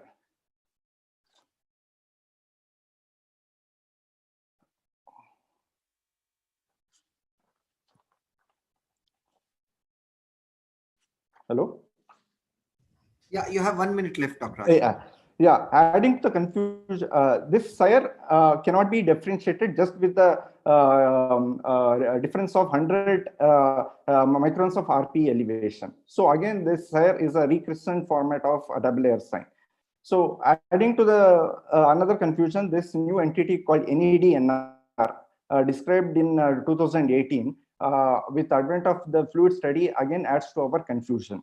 So coming to in 2011, this publication reported OCT at a presentation showing two areas of opacification of the macula involving the inner nuclear layer and the inner plexiform layer, which pairs the innermost and outermost layers and referred it as macular perivenular whitening or PVW. In 2013, Saraf et al. Published what is thought to be a reflection of intraretinal ischemia and referred it as PAM. In 2016, McLeod published another PAM and which he named it as Punchy Acronyms May Lead and said Michael Pakes et al. Had already demonstrated this condition and with this in its OCT, which was very descriptive of PAM. So what we need in now is the consensus amongst all these terminologies. This paper by the Richard F. Spade group identified and have a consensus for all these four terminologies. And consensus in all these terminologies like this paper, which was published this year, can standardize all the terminologies to reduce all the confusion. Even though I used to use all these terminologies, I refrain from using or overlapping or rechristened acronyms which have no consensus to avoid clinical confusion in my clinical practice. Thank you.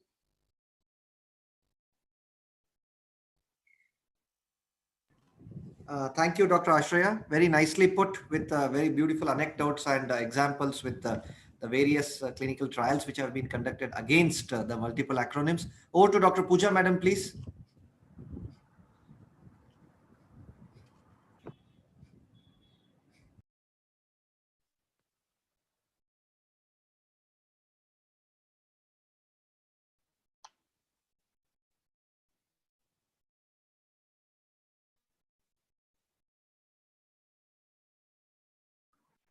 I think you're muted, Dr. Pooja. Madam, you are muted.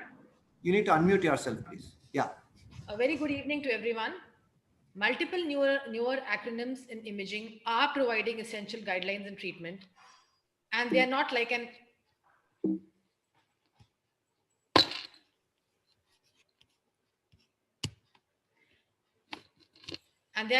extra burden that this lady is carrying on her head, and it'll just take me 5 minutes to prove my point. Highest resolution spectral domain OCT guided technology has revolutionized the way we treat patients with retinal pathology. Several new SD-OCT biomarkers can accurately predict the onset of diseases, monitor disease progression, and response to treatment. The newest biomarker amongst these is SHREM, the subretinal hyperreflective material. This is seen as a material located external to the retina and internal to RPE. The range of SHREM in macular diseases includes type 2 macular neovascularization, fibrosis, exudation, vitelliform material, and hemorrhage. The octaflow characteristics and artifacts help distinguish SHREM subtypes, and I have enough publication pictures below my slides to prove my point. The intrinsic flow in SHREM is strongest in type 2 CNVM, limited in subretinal fibrosis, and not detected in exudation and hemorrhage. Presence of SHREM can predict more scarring and fibrosis, and hence poorer prognosis. Poor visual outcome can be seen in central SHREM, well-defined SHREM borders, intraretinal fluid, and a thicker SHREM. So this is a patient of mine on follow-up for an occult CNVM, having received multiple anti-VEGF injections. Without the knowledge of SHREM, we could have mistaken this for a type 2 CNVM and unnecessarily injected him with more anti-VEGFs when actually he doesn't require any. This is a beautiful octa image of a patient in our center showing a vascularized SHREM, as you can see in the bottom left corner, with intraretinal cystic edema on OCT, telling us that along with disciform scarring, this patient also has an active CNV component and requires more anti-VEGF injections. Coming on to hyperreflective dots. The hyperreflective dots are an imaging biomarker of retinal inflammation in eyes with DME, but in AMD, they signify degenerated RP cells and hence predict atrophy. They have the following characteristics: small size, that is less than 30 microns, reflectivity similar to the nerve fiber layer, and they're located in both the inner but mostly in the outer retina with no backshadowing. They are thought to be an accumulation of activated microglial cells in the subretinal space, and they correlate with lipoprotein extravasation after breakdown of the inner blood retinal barrier. So this is another patient in our center, a severely diabetic patient with massive intra and subretinal edema. You can see these fibrin cysts on OCT and the hyperreflective dots. And by now, with the new knowledge in our brain, we can know that all this indicates to an inflammatory pathology, and this patient will do better with intravitreal steroids than with anti-VEGFs.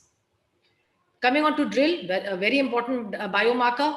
It stands for disorganization of the retinal inner layers and is the horizontal extent in microns for which the boundaries between ganglion cell, inner plexiform, and outer nuclear plexiform layers cannot be identified.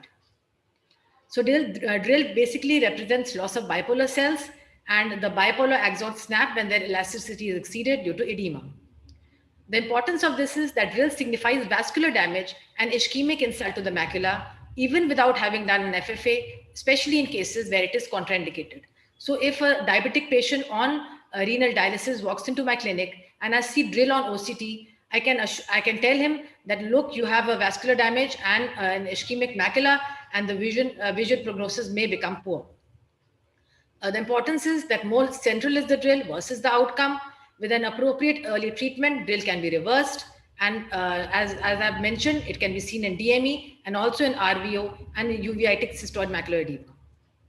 These are tongue twister terminologies, but very simple to understand. This is basically incomplete or a complete atrophy of the retinal pigment epithelium and the outer retina. There is a region of signal hypertransmission into the choroid, corresponding zone of attenuation or disruption of the RP, basically signifying that there is an overlying photoreceptor damage and a poor prognosis can be given to such a patient. This is a very, very important biomarker, outer retinal tubulations, as has been discussed earlier in this seminar. These are ovoid areas of hyporeflectivity surrounded by hyperreflective bands. Frequently, you can confuse them with intraretinal cysts, and presence of ORT indicates disorganized outer retinal layers, irreversible photoreceptor damage, and worse visual prognosis. So if you don't know that we are dealing with an ORT, we will think that this is an intraretinal cystic edema, keep giving anti-VEGFs, and the patient will not show any improvement. Time's up. Just one last slide, the ectopic inner foveal layers, they are newer terminologies helping us to prognosticate the visual prognosis in ERMs.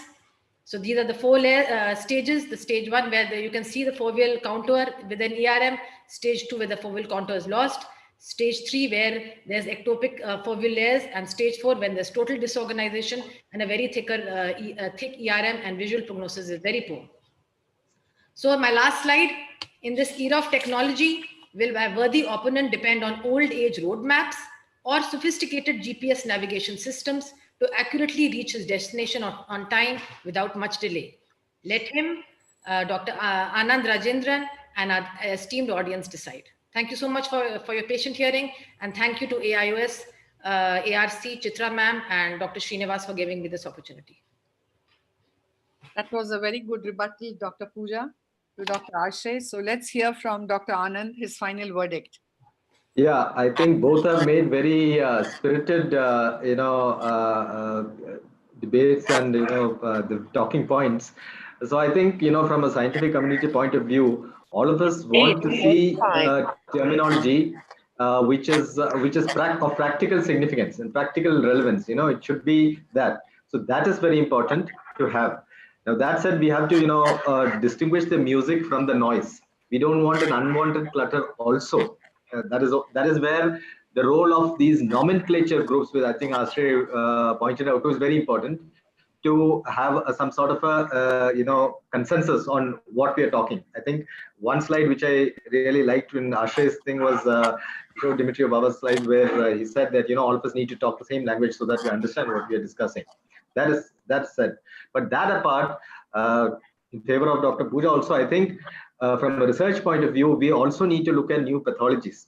And even if it's not immediately understandable, if the relevance is there today, we need to park some of these so that we understand that with for future research that new things may come out. For example, SREM, when it came out, we all thought that it was just when it came out initially, it wasn't very useful, but studies showed that there is a practical and a definitive significance in terms of visual outcome, which I think Dr. Pooja also highlighted. So I think very importantly also, a role, many of us here are reviewers. So we also need to see whether this term has been talked about in a different way earlier, and filter out those which are just about playing with semantics and just rechristening something. Rechristening should only be allowed if there is a renewal of understanding of pathology. If those things are addressed, then terminology is welcome. But like I said, finally, we need to have consensus on what we are talking about, and both are kind of welcome. But what's most important is to have things which are of practical significance clinically as well as surgically. Thank you, Dr. Anand. Dr. Srinivas, can we go on to our next team?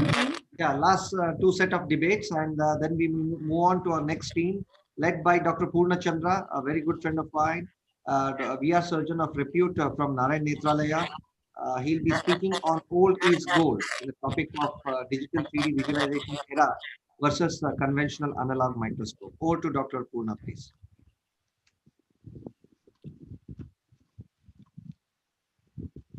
You need to unmute Dr. Purna Chandra.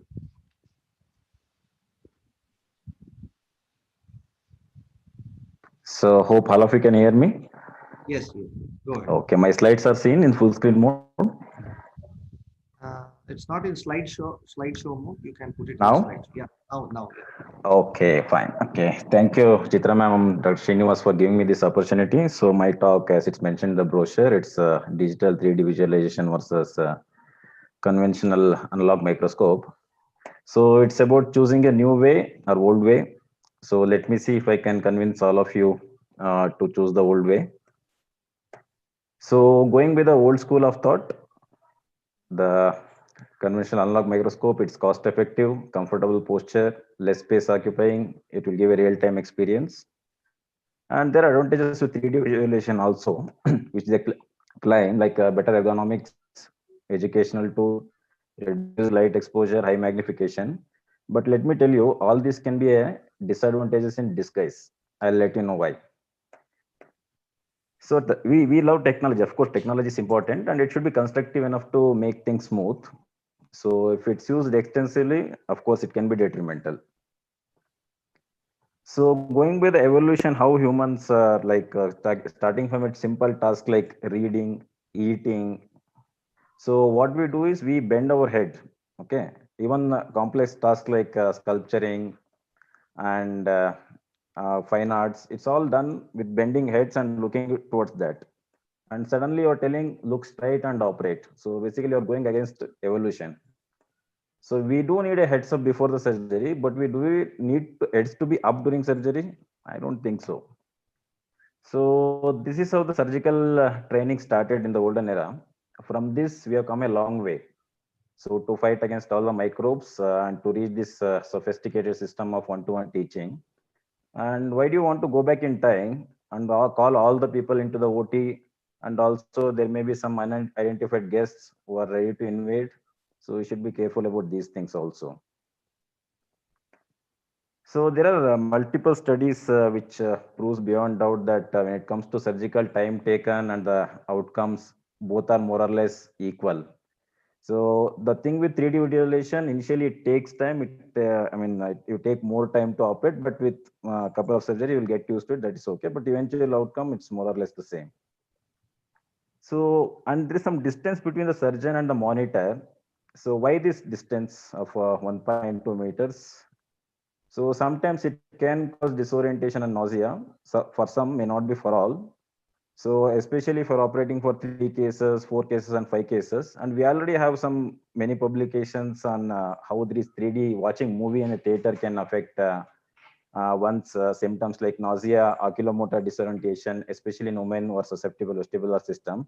Just imagine if these things can happen in a movie theater with such a large screen, with such a long distance, what can happen if you operate for a 7 hours and 8 hours?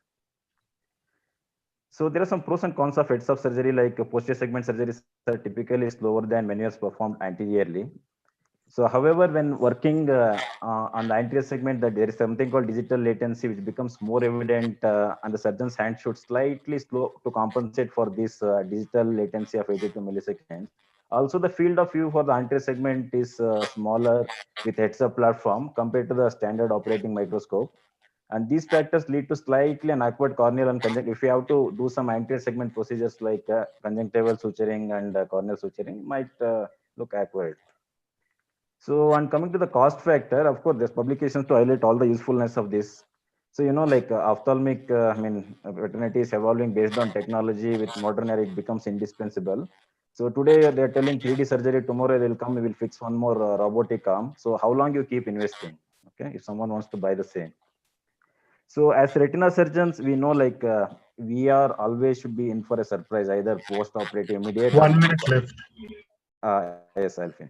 So either we should always be ready to be for the surprises, either on the day of surgery, post-operative, or 5 years or 10 years down the line. So it's always better to keep your heads down and be humble. So rather than being whatever that's shown. So, and remember, the platinum fades faster. So what's your choice? So new way or the old way? Thank you. Thank you very much. We would, Dr. Srinivas? Yes, madam. You can screen share, and Dr. Lalit, we would be obliged if you could moderate this debate. Dr. Lalit, you're still connected?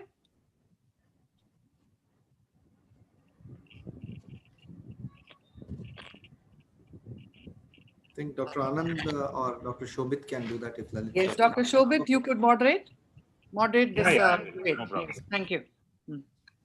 Okay. Thank you, Chitra madam and team ARC for this opportunity. So let me start ahead with what Dr. Purna said. See, these are the advantages in the. I think there's some background noise. Yeah. There are various advances in the visualization system. This is how we started the bare eye surgeries, you can see there. And then we went on ahead with the microscope based surgeries. Now we are in the monitor based surgeries, and the future is going to be the heads free visualization, which Dr. Purna doesn't want to move ahead with. So what are the advances in display resolution? We had standard definition before, then we came into the enhanced definition, we came into the high definition, and now we are into the 4K. I would like to ask, what kind of TV does Purna Chandra have it? So coming to the surgical ergonomics, the physical impact, by the age of 55, over 70% of ophthalmologists have neck or back pain. It's not said by me, by the Art Journal of Ophthalmology. And this is how is the picture. You have to sit straight, strain your neck, strain your back, I do not disagree. It's not a bad technique, but definitely when things are there for comfort, then why go to the old school of thought again?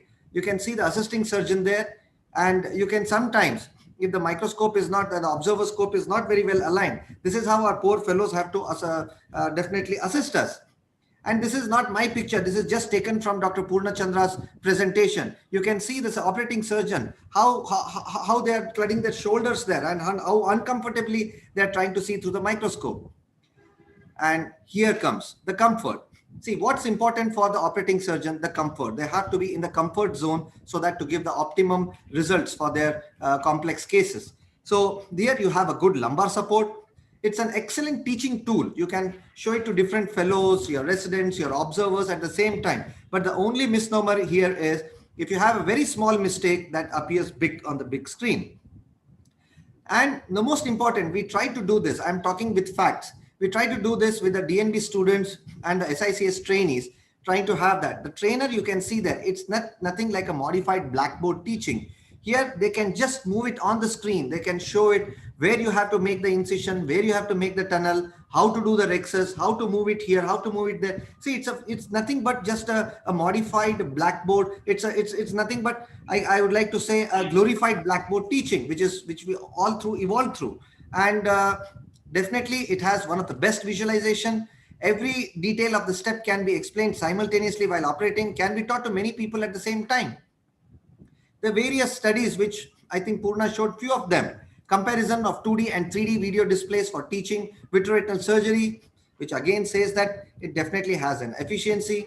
The scope of three-dimensional digital visualization system in vitreoretinal surgery, published in Clinical Ophthalmological Journal in 2019. Again, it says that definitely it has a good effect without compromising surgical viewing or increasing surgical complication. We have another randomized control trial done by our own Indian ophthalmology by Dr. Atul Kumar sir, comparison of clinical outcome between heads-up 3D, a pilot surgery. Again, he said that definitely it's not inferior. And in fact, it had advantages of better ergonomics, reduced phototoxicity, peripheral visualization, magnification, and less asthenopia. So again, recently published in Ophthalmologica, compares a heads-up versus binocular microscope. Definitely, it showed that it improves the operative fluency and allows for the faster penetrating keratoplasty surgeries. So when we look into this national survey of back and neck pain amongst the consultant ophthalmologists in UK, they said that 62% of the people presented with a back pain and 33% of the ophthalmologists with a neck pain, and operating on whom 78% found operating exacerbated their pain while doing the surgeries. So utility of three-dimensional surgeries, not only in VR, but also in cataract, minimally invasive glaucoma surgeries, definitely the papers have shown very, very encouraging results. Let me share my own cases, apart from magnification, depth perception, and all those things which have already been evolved. The special feature which I found out is a slightly increase in the peripheral acuity. Here you can see this is the conventional viewing. Now let's go into how the 3D looks like. Let's share this video. This was a tile cutter. I have presented this in the last VRSI conference as well. This is the tile cutter where a large chunk of the blade of the tile cutting machine actually went into his eye and it halved his eye.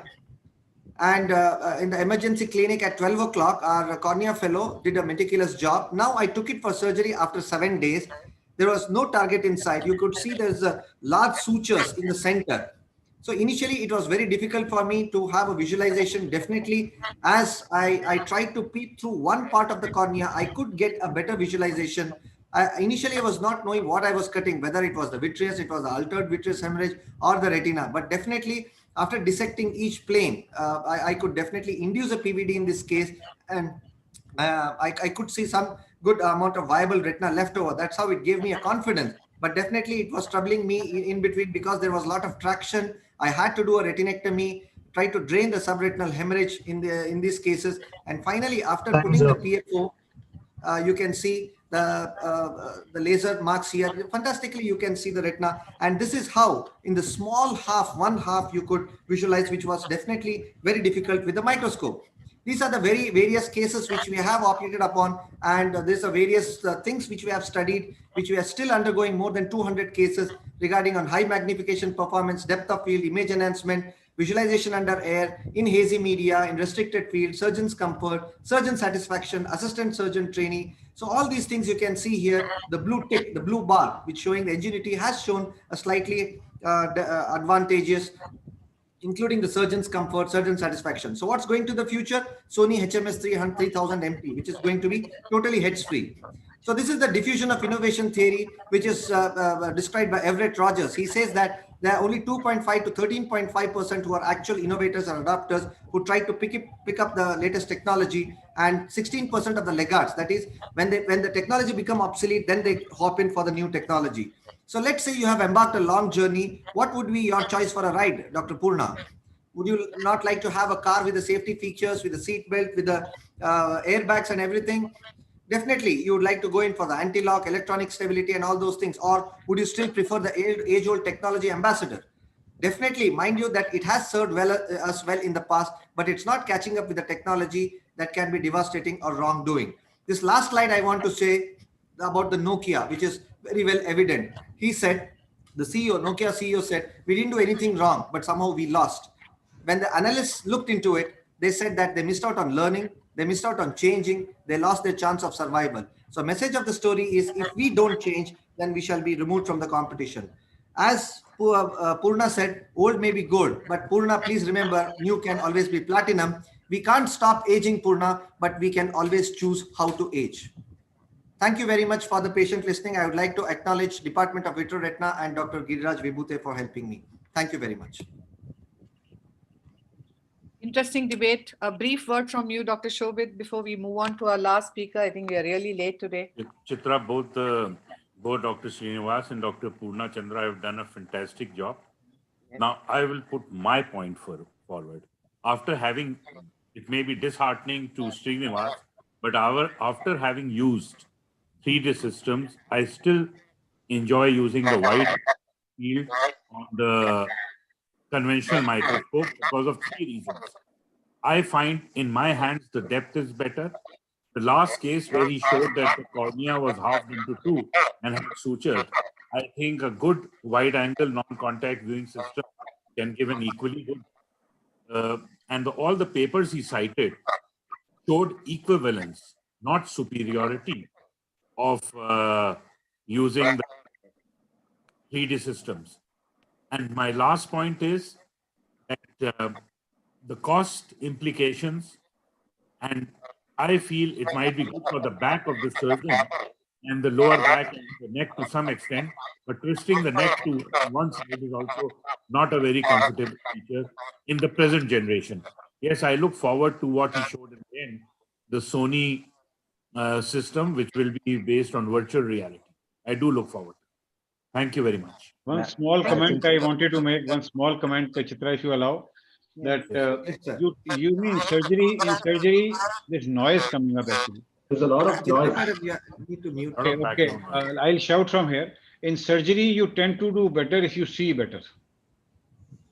And you see better if you are magnified better. Forget about back pain, Sony, all those fancy toys which both Purna as well as Srinivas tried to prove their point. But you see, you have to magnify to peel an ILM and to avoid all complications. Seeing thereby technology advancement, you have to catch up. Ma'am, since that Srinivas asked me many, yeah, ma'am. Sorry, there is no chance for even though I don't have it, but there can be no. I have seen, this place. There can be no better teaching tool than this 3D technology. No, it's of course a good teaching tool, but you use it once. Yeah, I'll just add a small point. I've been using Ingenuity throughout in the last 2.5 years. It's great. It's like watching your 42-inch TV, and then after that, going back to a box TV would be the kind of equivalence if I were to match and compare. Addiction. But what I'd like to say is that I would like to say is that I would not like to strongly push the envelope saying that equities are better in the hands of those who have an Ingenuity system than those who do not have an Ingenuity or a different system. So it's great once you have it and you learn. It takes a little while to get adapted to, as I also did, and we learn to give great outcomes. But I would not like to discourage or put down people who do not have it. and to say that it can still people. Thank you very much, Dr. Anand. We shall now go on to the last team, which is Dr. Chinmaya Sahu, a prolific vitreoretinal surgeon, is going to argue for intravitreal gas injection with anti-VEGF for treating a fortnight-old subretinal hemorrhage. And he is going to be countered most effectively by a Maharashtra hero, Dr. Preetham Saman, Chairman Scientific Committee of the Maharashtra Ophthalmic Society, and yes, an individual to reckon. So on to both of you, and look forward to a very interesting last debate. Thank you, Dr. Chitra and Srinivas, for this opportunity. Let me start by saying there is no debate. When the choice is between a minimally invasive procedure versus an invasive procedure, which at best can give equivalent results, it's but obvious. But before you put your faith in my belief, let's have a look at the facts. What does the evidence have to say? We all know that subretinal hemorrhage is the presence of blood between the retina and the RP and can happen because of various reasons, mainly because of neovascular AMD. It's definitely harmful for vision because of the irreversible damage that it causes to the photoreceptors. And do we really need to intervene? Well, the natural history, as studied by various authors, has clearly shown that if left untreated, more than 40% eyes would lose at least 6 lines of visual acuity. So what are the treatment options? Anti-VEGF monotherapy, anti-VEGF therapy along with gas, along with TPA, or a surgical intervention? Well, in the most exhaustive review on this topic published recently in Expert Review of Ophthalmology by the AMILU group, they've looked at multiple studies covering all treatment options. Now, if you look at the VEGF group, they found that in this particular studies, an average area of submacular hemorrhage of 6 to 8 disc areas cleared to almost 1 to 2 disc area in a span of 4.7 to 4.8 months. The baseline central foveal thickness, which ranged from 300 to 600 microns, actually decreased by approximately 100 to 300 microns at 6 to 12 months. And the visual acuity improvement from baseline to was almost up to 20 letters at 6 months. Now, the naysayers may say, but what about the large submacular hemorrhage? For sake of consensus, the study described a large submacular hemorrhage as one with more than 8 disc areas or 20 millimeters square, and one which with more than 700 micron in thickness. Even in this particular group, surprisingly, they found that there was a 20-letter gain by 12 months in most patients. And they said that it could be an effective management strategy. However, the peak of functional recovery may be delayed. Now, what about adjuncts like tissue plasminogen activator, which break down fibrin into fibrin degradation products? Heriot was the first to describe it, and there are multiple studies which have looked into it, but the most cited among which is by Chen et al. In Retina in 2007. They looked at almost 103 eyes, most of which had neovascular AMD, and they found that in almost 64% of these patients, there was a 2-line improvement in Snellen visual acuity by the third month. They said that the ideal time limit was within 2 weeks, but could be gone up to 28 days. And they found that the rate of complication was similar to in those in other studies with TPA and gas injection, but was significantly lower compared to that with TPA-assisted vitrectomy. Another study coming from Singapore has shown similar improvement in visual acuity and found some correlation with the size. Now, the naysayers will say that intravitreal TPA doesn't reach the subretinal space, but we all know that albumin, a protein comparable in size to TPA, can diffuse across the intact retina. And here we are talking about diseased retina. Also, tenecteplase can penetrate through all layers of retina of pig eyes. So does the route of administration really matter? In the study by Helen Kemp et al. In retinal disorders, they looked at these two options.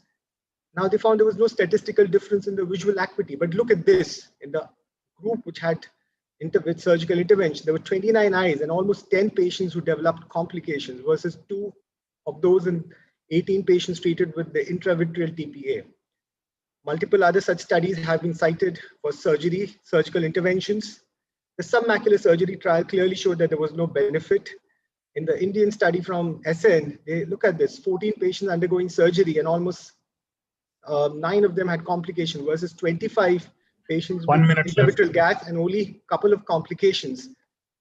So in a recent publication from the American Academy, They have looked at subretinal air along with subretinal TPA. The visual recovery was up to 20 by 141. Look at this. The complication rate was 45.8%. The repeat surgery rate was 46%. Now, can I ask this to my patient? What should I tell my patient who comes like this?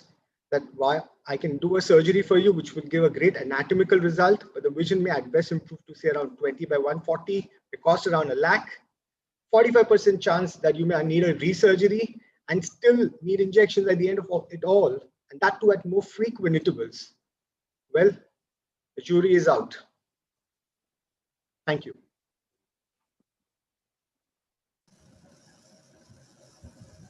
Thank you.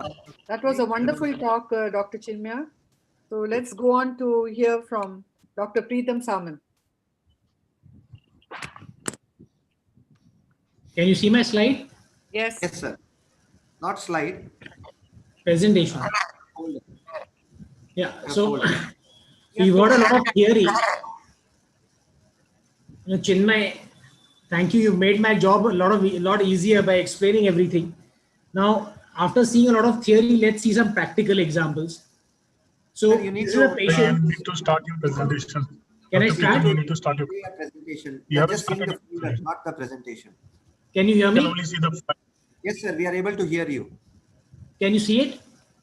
No. So, we are Preetham, you seeing have the to open folder. the presentation first and then start screen sharing. Pardon?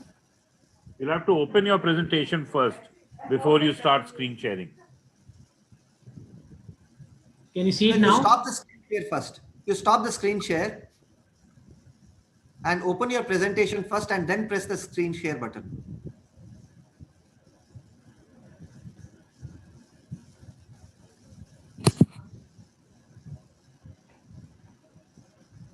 Now? Yes. Is it seen now? Yes, sir. You can go in with the slideshow mode, please. Yeah. Okay. Go ahead. Okay. So you can see this. This is a patient who came in last month. You can see there is a subretinal hemorrhage in the right eye. Now this was a case of, you can see there a fibrovascular PD, a wet AMD with submacular hemorrhage. Now I'm going to show you the surgery that we did. The reason to show you the surgery is the ease of the procedure and the simplicity of the procedure. Is really no rocket science to do a vitrectomy and inject adjuncts into the vitreous cavity. In fact, this patient also had a cataract. So we did a cataract surgery. You can see the IOL there. And then we did a 25 gauge vitrectomy. You can see the subretinal hemorrhage in there. There was already a PVD, so my job was much easier.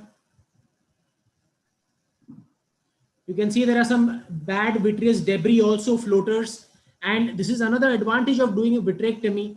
By creating this, by clearing the vitreous debris, you're giving the patient the best chance of visual recovery, mind you. Besides the fact that the TPA and the adjuncts are going to take their own effect. Then you do a fluid air exchange. And then you gently inject. Now this is the TPA being injected on the macula, followed by the anti-VEGF, and then finally you do a gas injection and your trocar cannulas out. I mean, how easy does this get? Is this really, I'm sorry. Is this really that invasive? Can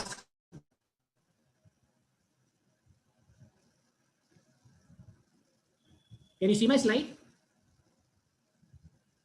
Yes, sir. We are able to see your slide. You can go ahead with the next slide. Okay. I'm going to show you another case, comparison of two cases. Now, this was a case which came in March 2020, just before the lockdown. Now, this gentleman again had a fibrovascular PD with submacular hemorrhage with vision of less than 6 by 60. You can see over here there are extra foveal CNVM which has bled into the submacular space. You can see the OCT. And we advise this patient again vitrectomy with pneumatic displacement and TPA. The same was done on 22nd of, the same was done immediately thereafter. And you can see the patient here. This is just 1 month after the procedure. You can see some of the gas still in the vitreous cavity and the subretinal hemorrhage has nicely cleared up. Here you can see 2 months later in May. This is in June. And this is the last follow-up which he had in September. You can see this, an absolutely clear macula, even the hard exudates have disappeared. This was his last visit when his vision was 6/18. Now, in comparison to this, I would like to show you another case which I saw in May 2020 in the middle of the lockdown. Now, this particular patient had this kind of a picture. You can see a submacular hemorrhage over here, and this hemorrhage has broken into the vitreous cavity. You can see the vitreous haze. The left eye has this pigmentation. Probably it's a case of macular telangiectasia, probably a PCV. And although the patient was advised vitrectomy and the TPA and gas injection by me, the referring ophthalmologist was a little reluctant. So finally we just did the TPA and gas injection. And mind you, this is how it looked 1 month later. You can see the vitreous hemorrhage has cleared up, but you can see, look at the altered heme. The hemorrhage has just not budged much. It is clearing up slightly. We kept injecting anti-VEGFs in this patient. This is how it was he was in July. You can see it as altered heme. This altered heme is definitely going to play a role in the prognosis. So look at these two cases. Case A, where we did a vitrectomy and got a desired result, and case B, where we did what everything Dr. Chinmay suggested, 1 minute left. no vitrectomy, and this is the kind of result we got. So what are the advantages of doing the vitrectomy here? One is to allow a better diffusion of TPA in the subretinal space. With vitrectomy, you get a full fill of C3F8, and you can always combine it with cataract surgery. You clear the vitreous debris, thus giving a best chance for functional outcome. And what is MIBS? For the last 2 decades, we have been standing on the rooftop and crying loud horse that we are minimally invasive. Your 25 gauge and 27 vitrectomy is minimally invasive. So what more do you want? Plus you have this option. Now look at here. This is the case where you can, if you plan the vitrectomy, in this particular case, when I went in, I saw the subretinal hemorrhage was more than 10 to 12 disc diameters. In such case, you can always convert and drain the subretinal hemorrhage, make a retinotomy and get the clot out, like we got it out in this case. Then you simply seal the retinotomy with laser and get a desired outcome like this. So to conclude, I'm also going to throw some literature at Chinmay. These are all the series where vitrectomy was done along with gas and TPA, and look at the results, almost 75 to 85% of anatomical success. There is, however, one place where I might want to hold back, and that is if it is a young phakic patient for obvious reasons of being, causing probably a cataract. So thank you again for this opportunity, and wishing one and all a very happy, healthier and safer 2021. Thank you. Thank you. Speakers were very good. I would like the panelists to just chip in here. In what set of cases, Shobhit sir, Lalit sir, and Anand sir, would you consider an office-based procedure, that is pneumatic displacement with gas or with the intravitreal TPA or anti-VEGF injection versus going in and doing a vitrectomy? In what subset of cases would you like to divide this? I think the thickness of the hemorrhage is a very important choice. If the hemorrhage is less than 1000 micron, it should be given a chance. In thickness, it should be given a chance, and it should be treated with anti-VEGF and pneumatic displacement, and some intravitreal TPA can be put without vitrectomy. But in the present scenario, if it is more or 1000 micron, I like to personally go in, combine it with a vitrectomy, ILM peel, submacular TPA. So I don't do submacular anti-VEGF. So it's, I think the case selection has to be important. Pathology is important. Whether it is a macroaneurysm, whether it is a PCV, have to treat the underlying pathology also. That is my take. So, Can I ask one question? We have so many senior people here. I just wanted to ask one question. Now, we know that TPA acts essentially by dissolving the plasmin, but we have the vitreous itself is made up of collagen. Can the TPA have any adverse effect on the vitreous? Has anyone observed any such phenomenon? No, I think that has not been demonstrated. Also, I mean, getting back to the debate question as such, because the vitreous as such cineresis happens anyway. So getting back to the thing, I think there's no real debate here. It's I wouldn't push too much stock into the duration. I think it's the morphology which is important. So small, fresh, thin hemorrhage. The extent is important. And the fact, if it's a serosanguinous thing, you would obviously go for the conservative approach of just injection with TPA and anti-VEGF and gas. But if it is more than that, obviously vitrectomy has to be there because the photoreceptors are not forgiving. We can't, wait forever, and it is going to, damage that permanently. So I think both options are valid. It's just about the extent and the size. That's all there is to it. So if it is very minimal, and like Dr. Shobit said, he put a number to it, 1,000 microns. Some may say, anything within the arcades, you may consider conservative approach of injection first. Also, very often, people may not jump to surgery immediately. So as a temporizing measure, it can be used to, displace that at least from the fovea a little. But what's most important is the size, the freshness. It should be a red blood for the, conservative measure to be of any use. And the height also. Massive bullous one, obviously the injection is not going to help a lot. So I think this is it. Both are at different ends of the spectrum. It's not enough just to say one for submacular hematomas, but what is the extent? That is what decides it. Yes, Lalit, sir. I think Anand has rightly said that this is really not a debate. You see, for small and thin, you don't go inside. For bigger ones, you do go inside because you have to protect the photoreceptors. But TPA, you see, if I small, thin, hemorrhages, I don't put TPA also. For me, pneumo and anti-VEGF are good enough. I haven't had good, experience with TPA.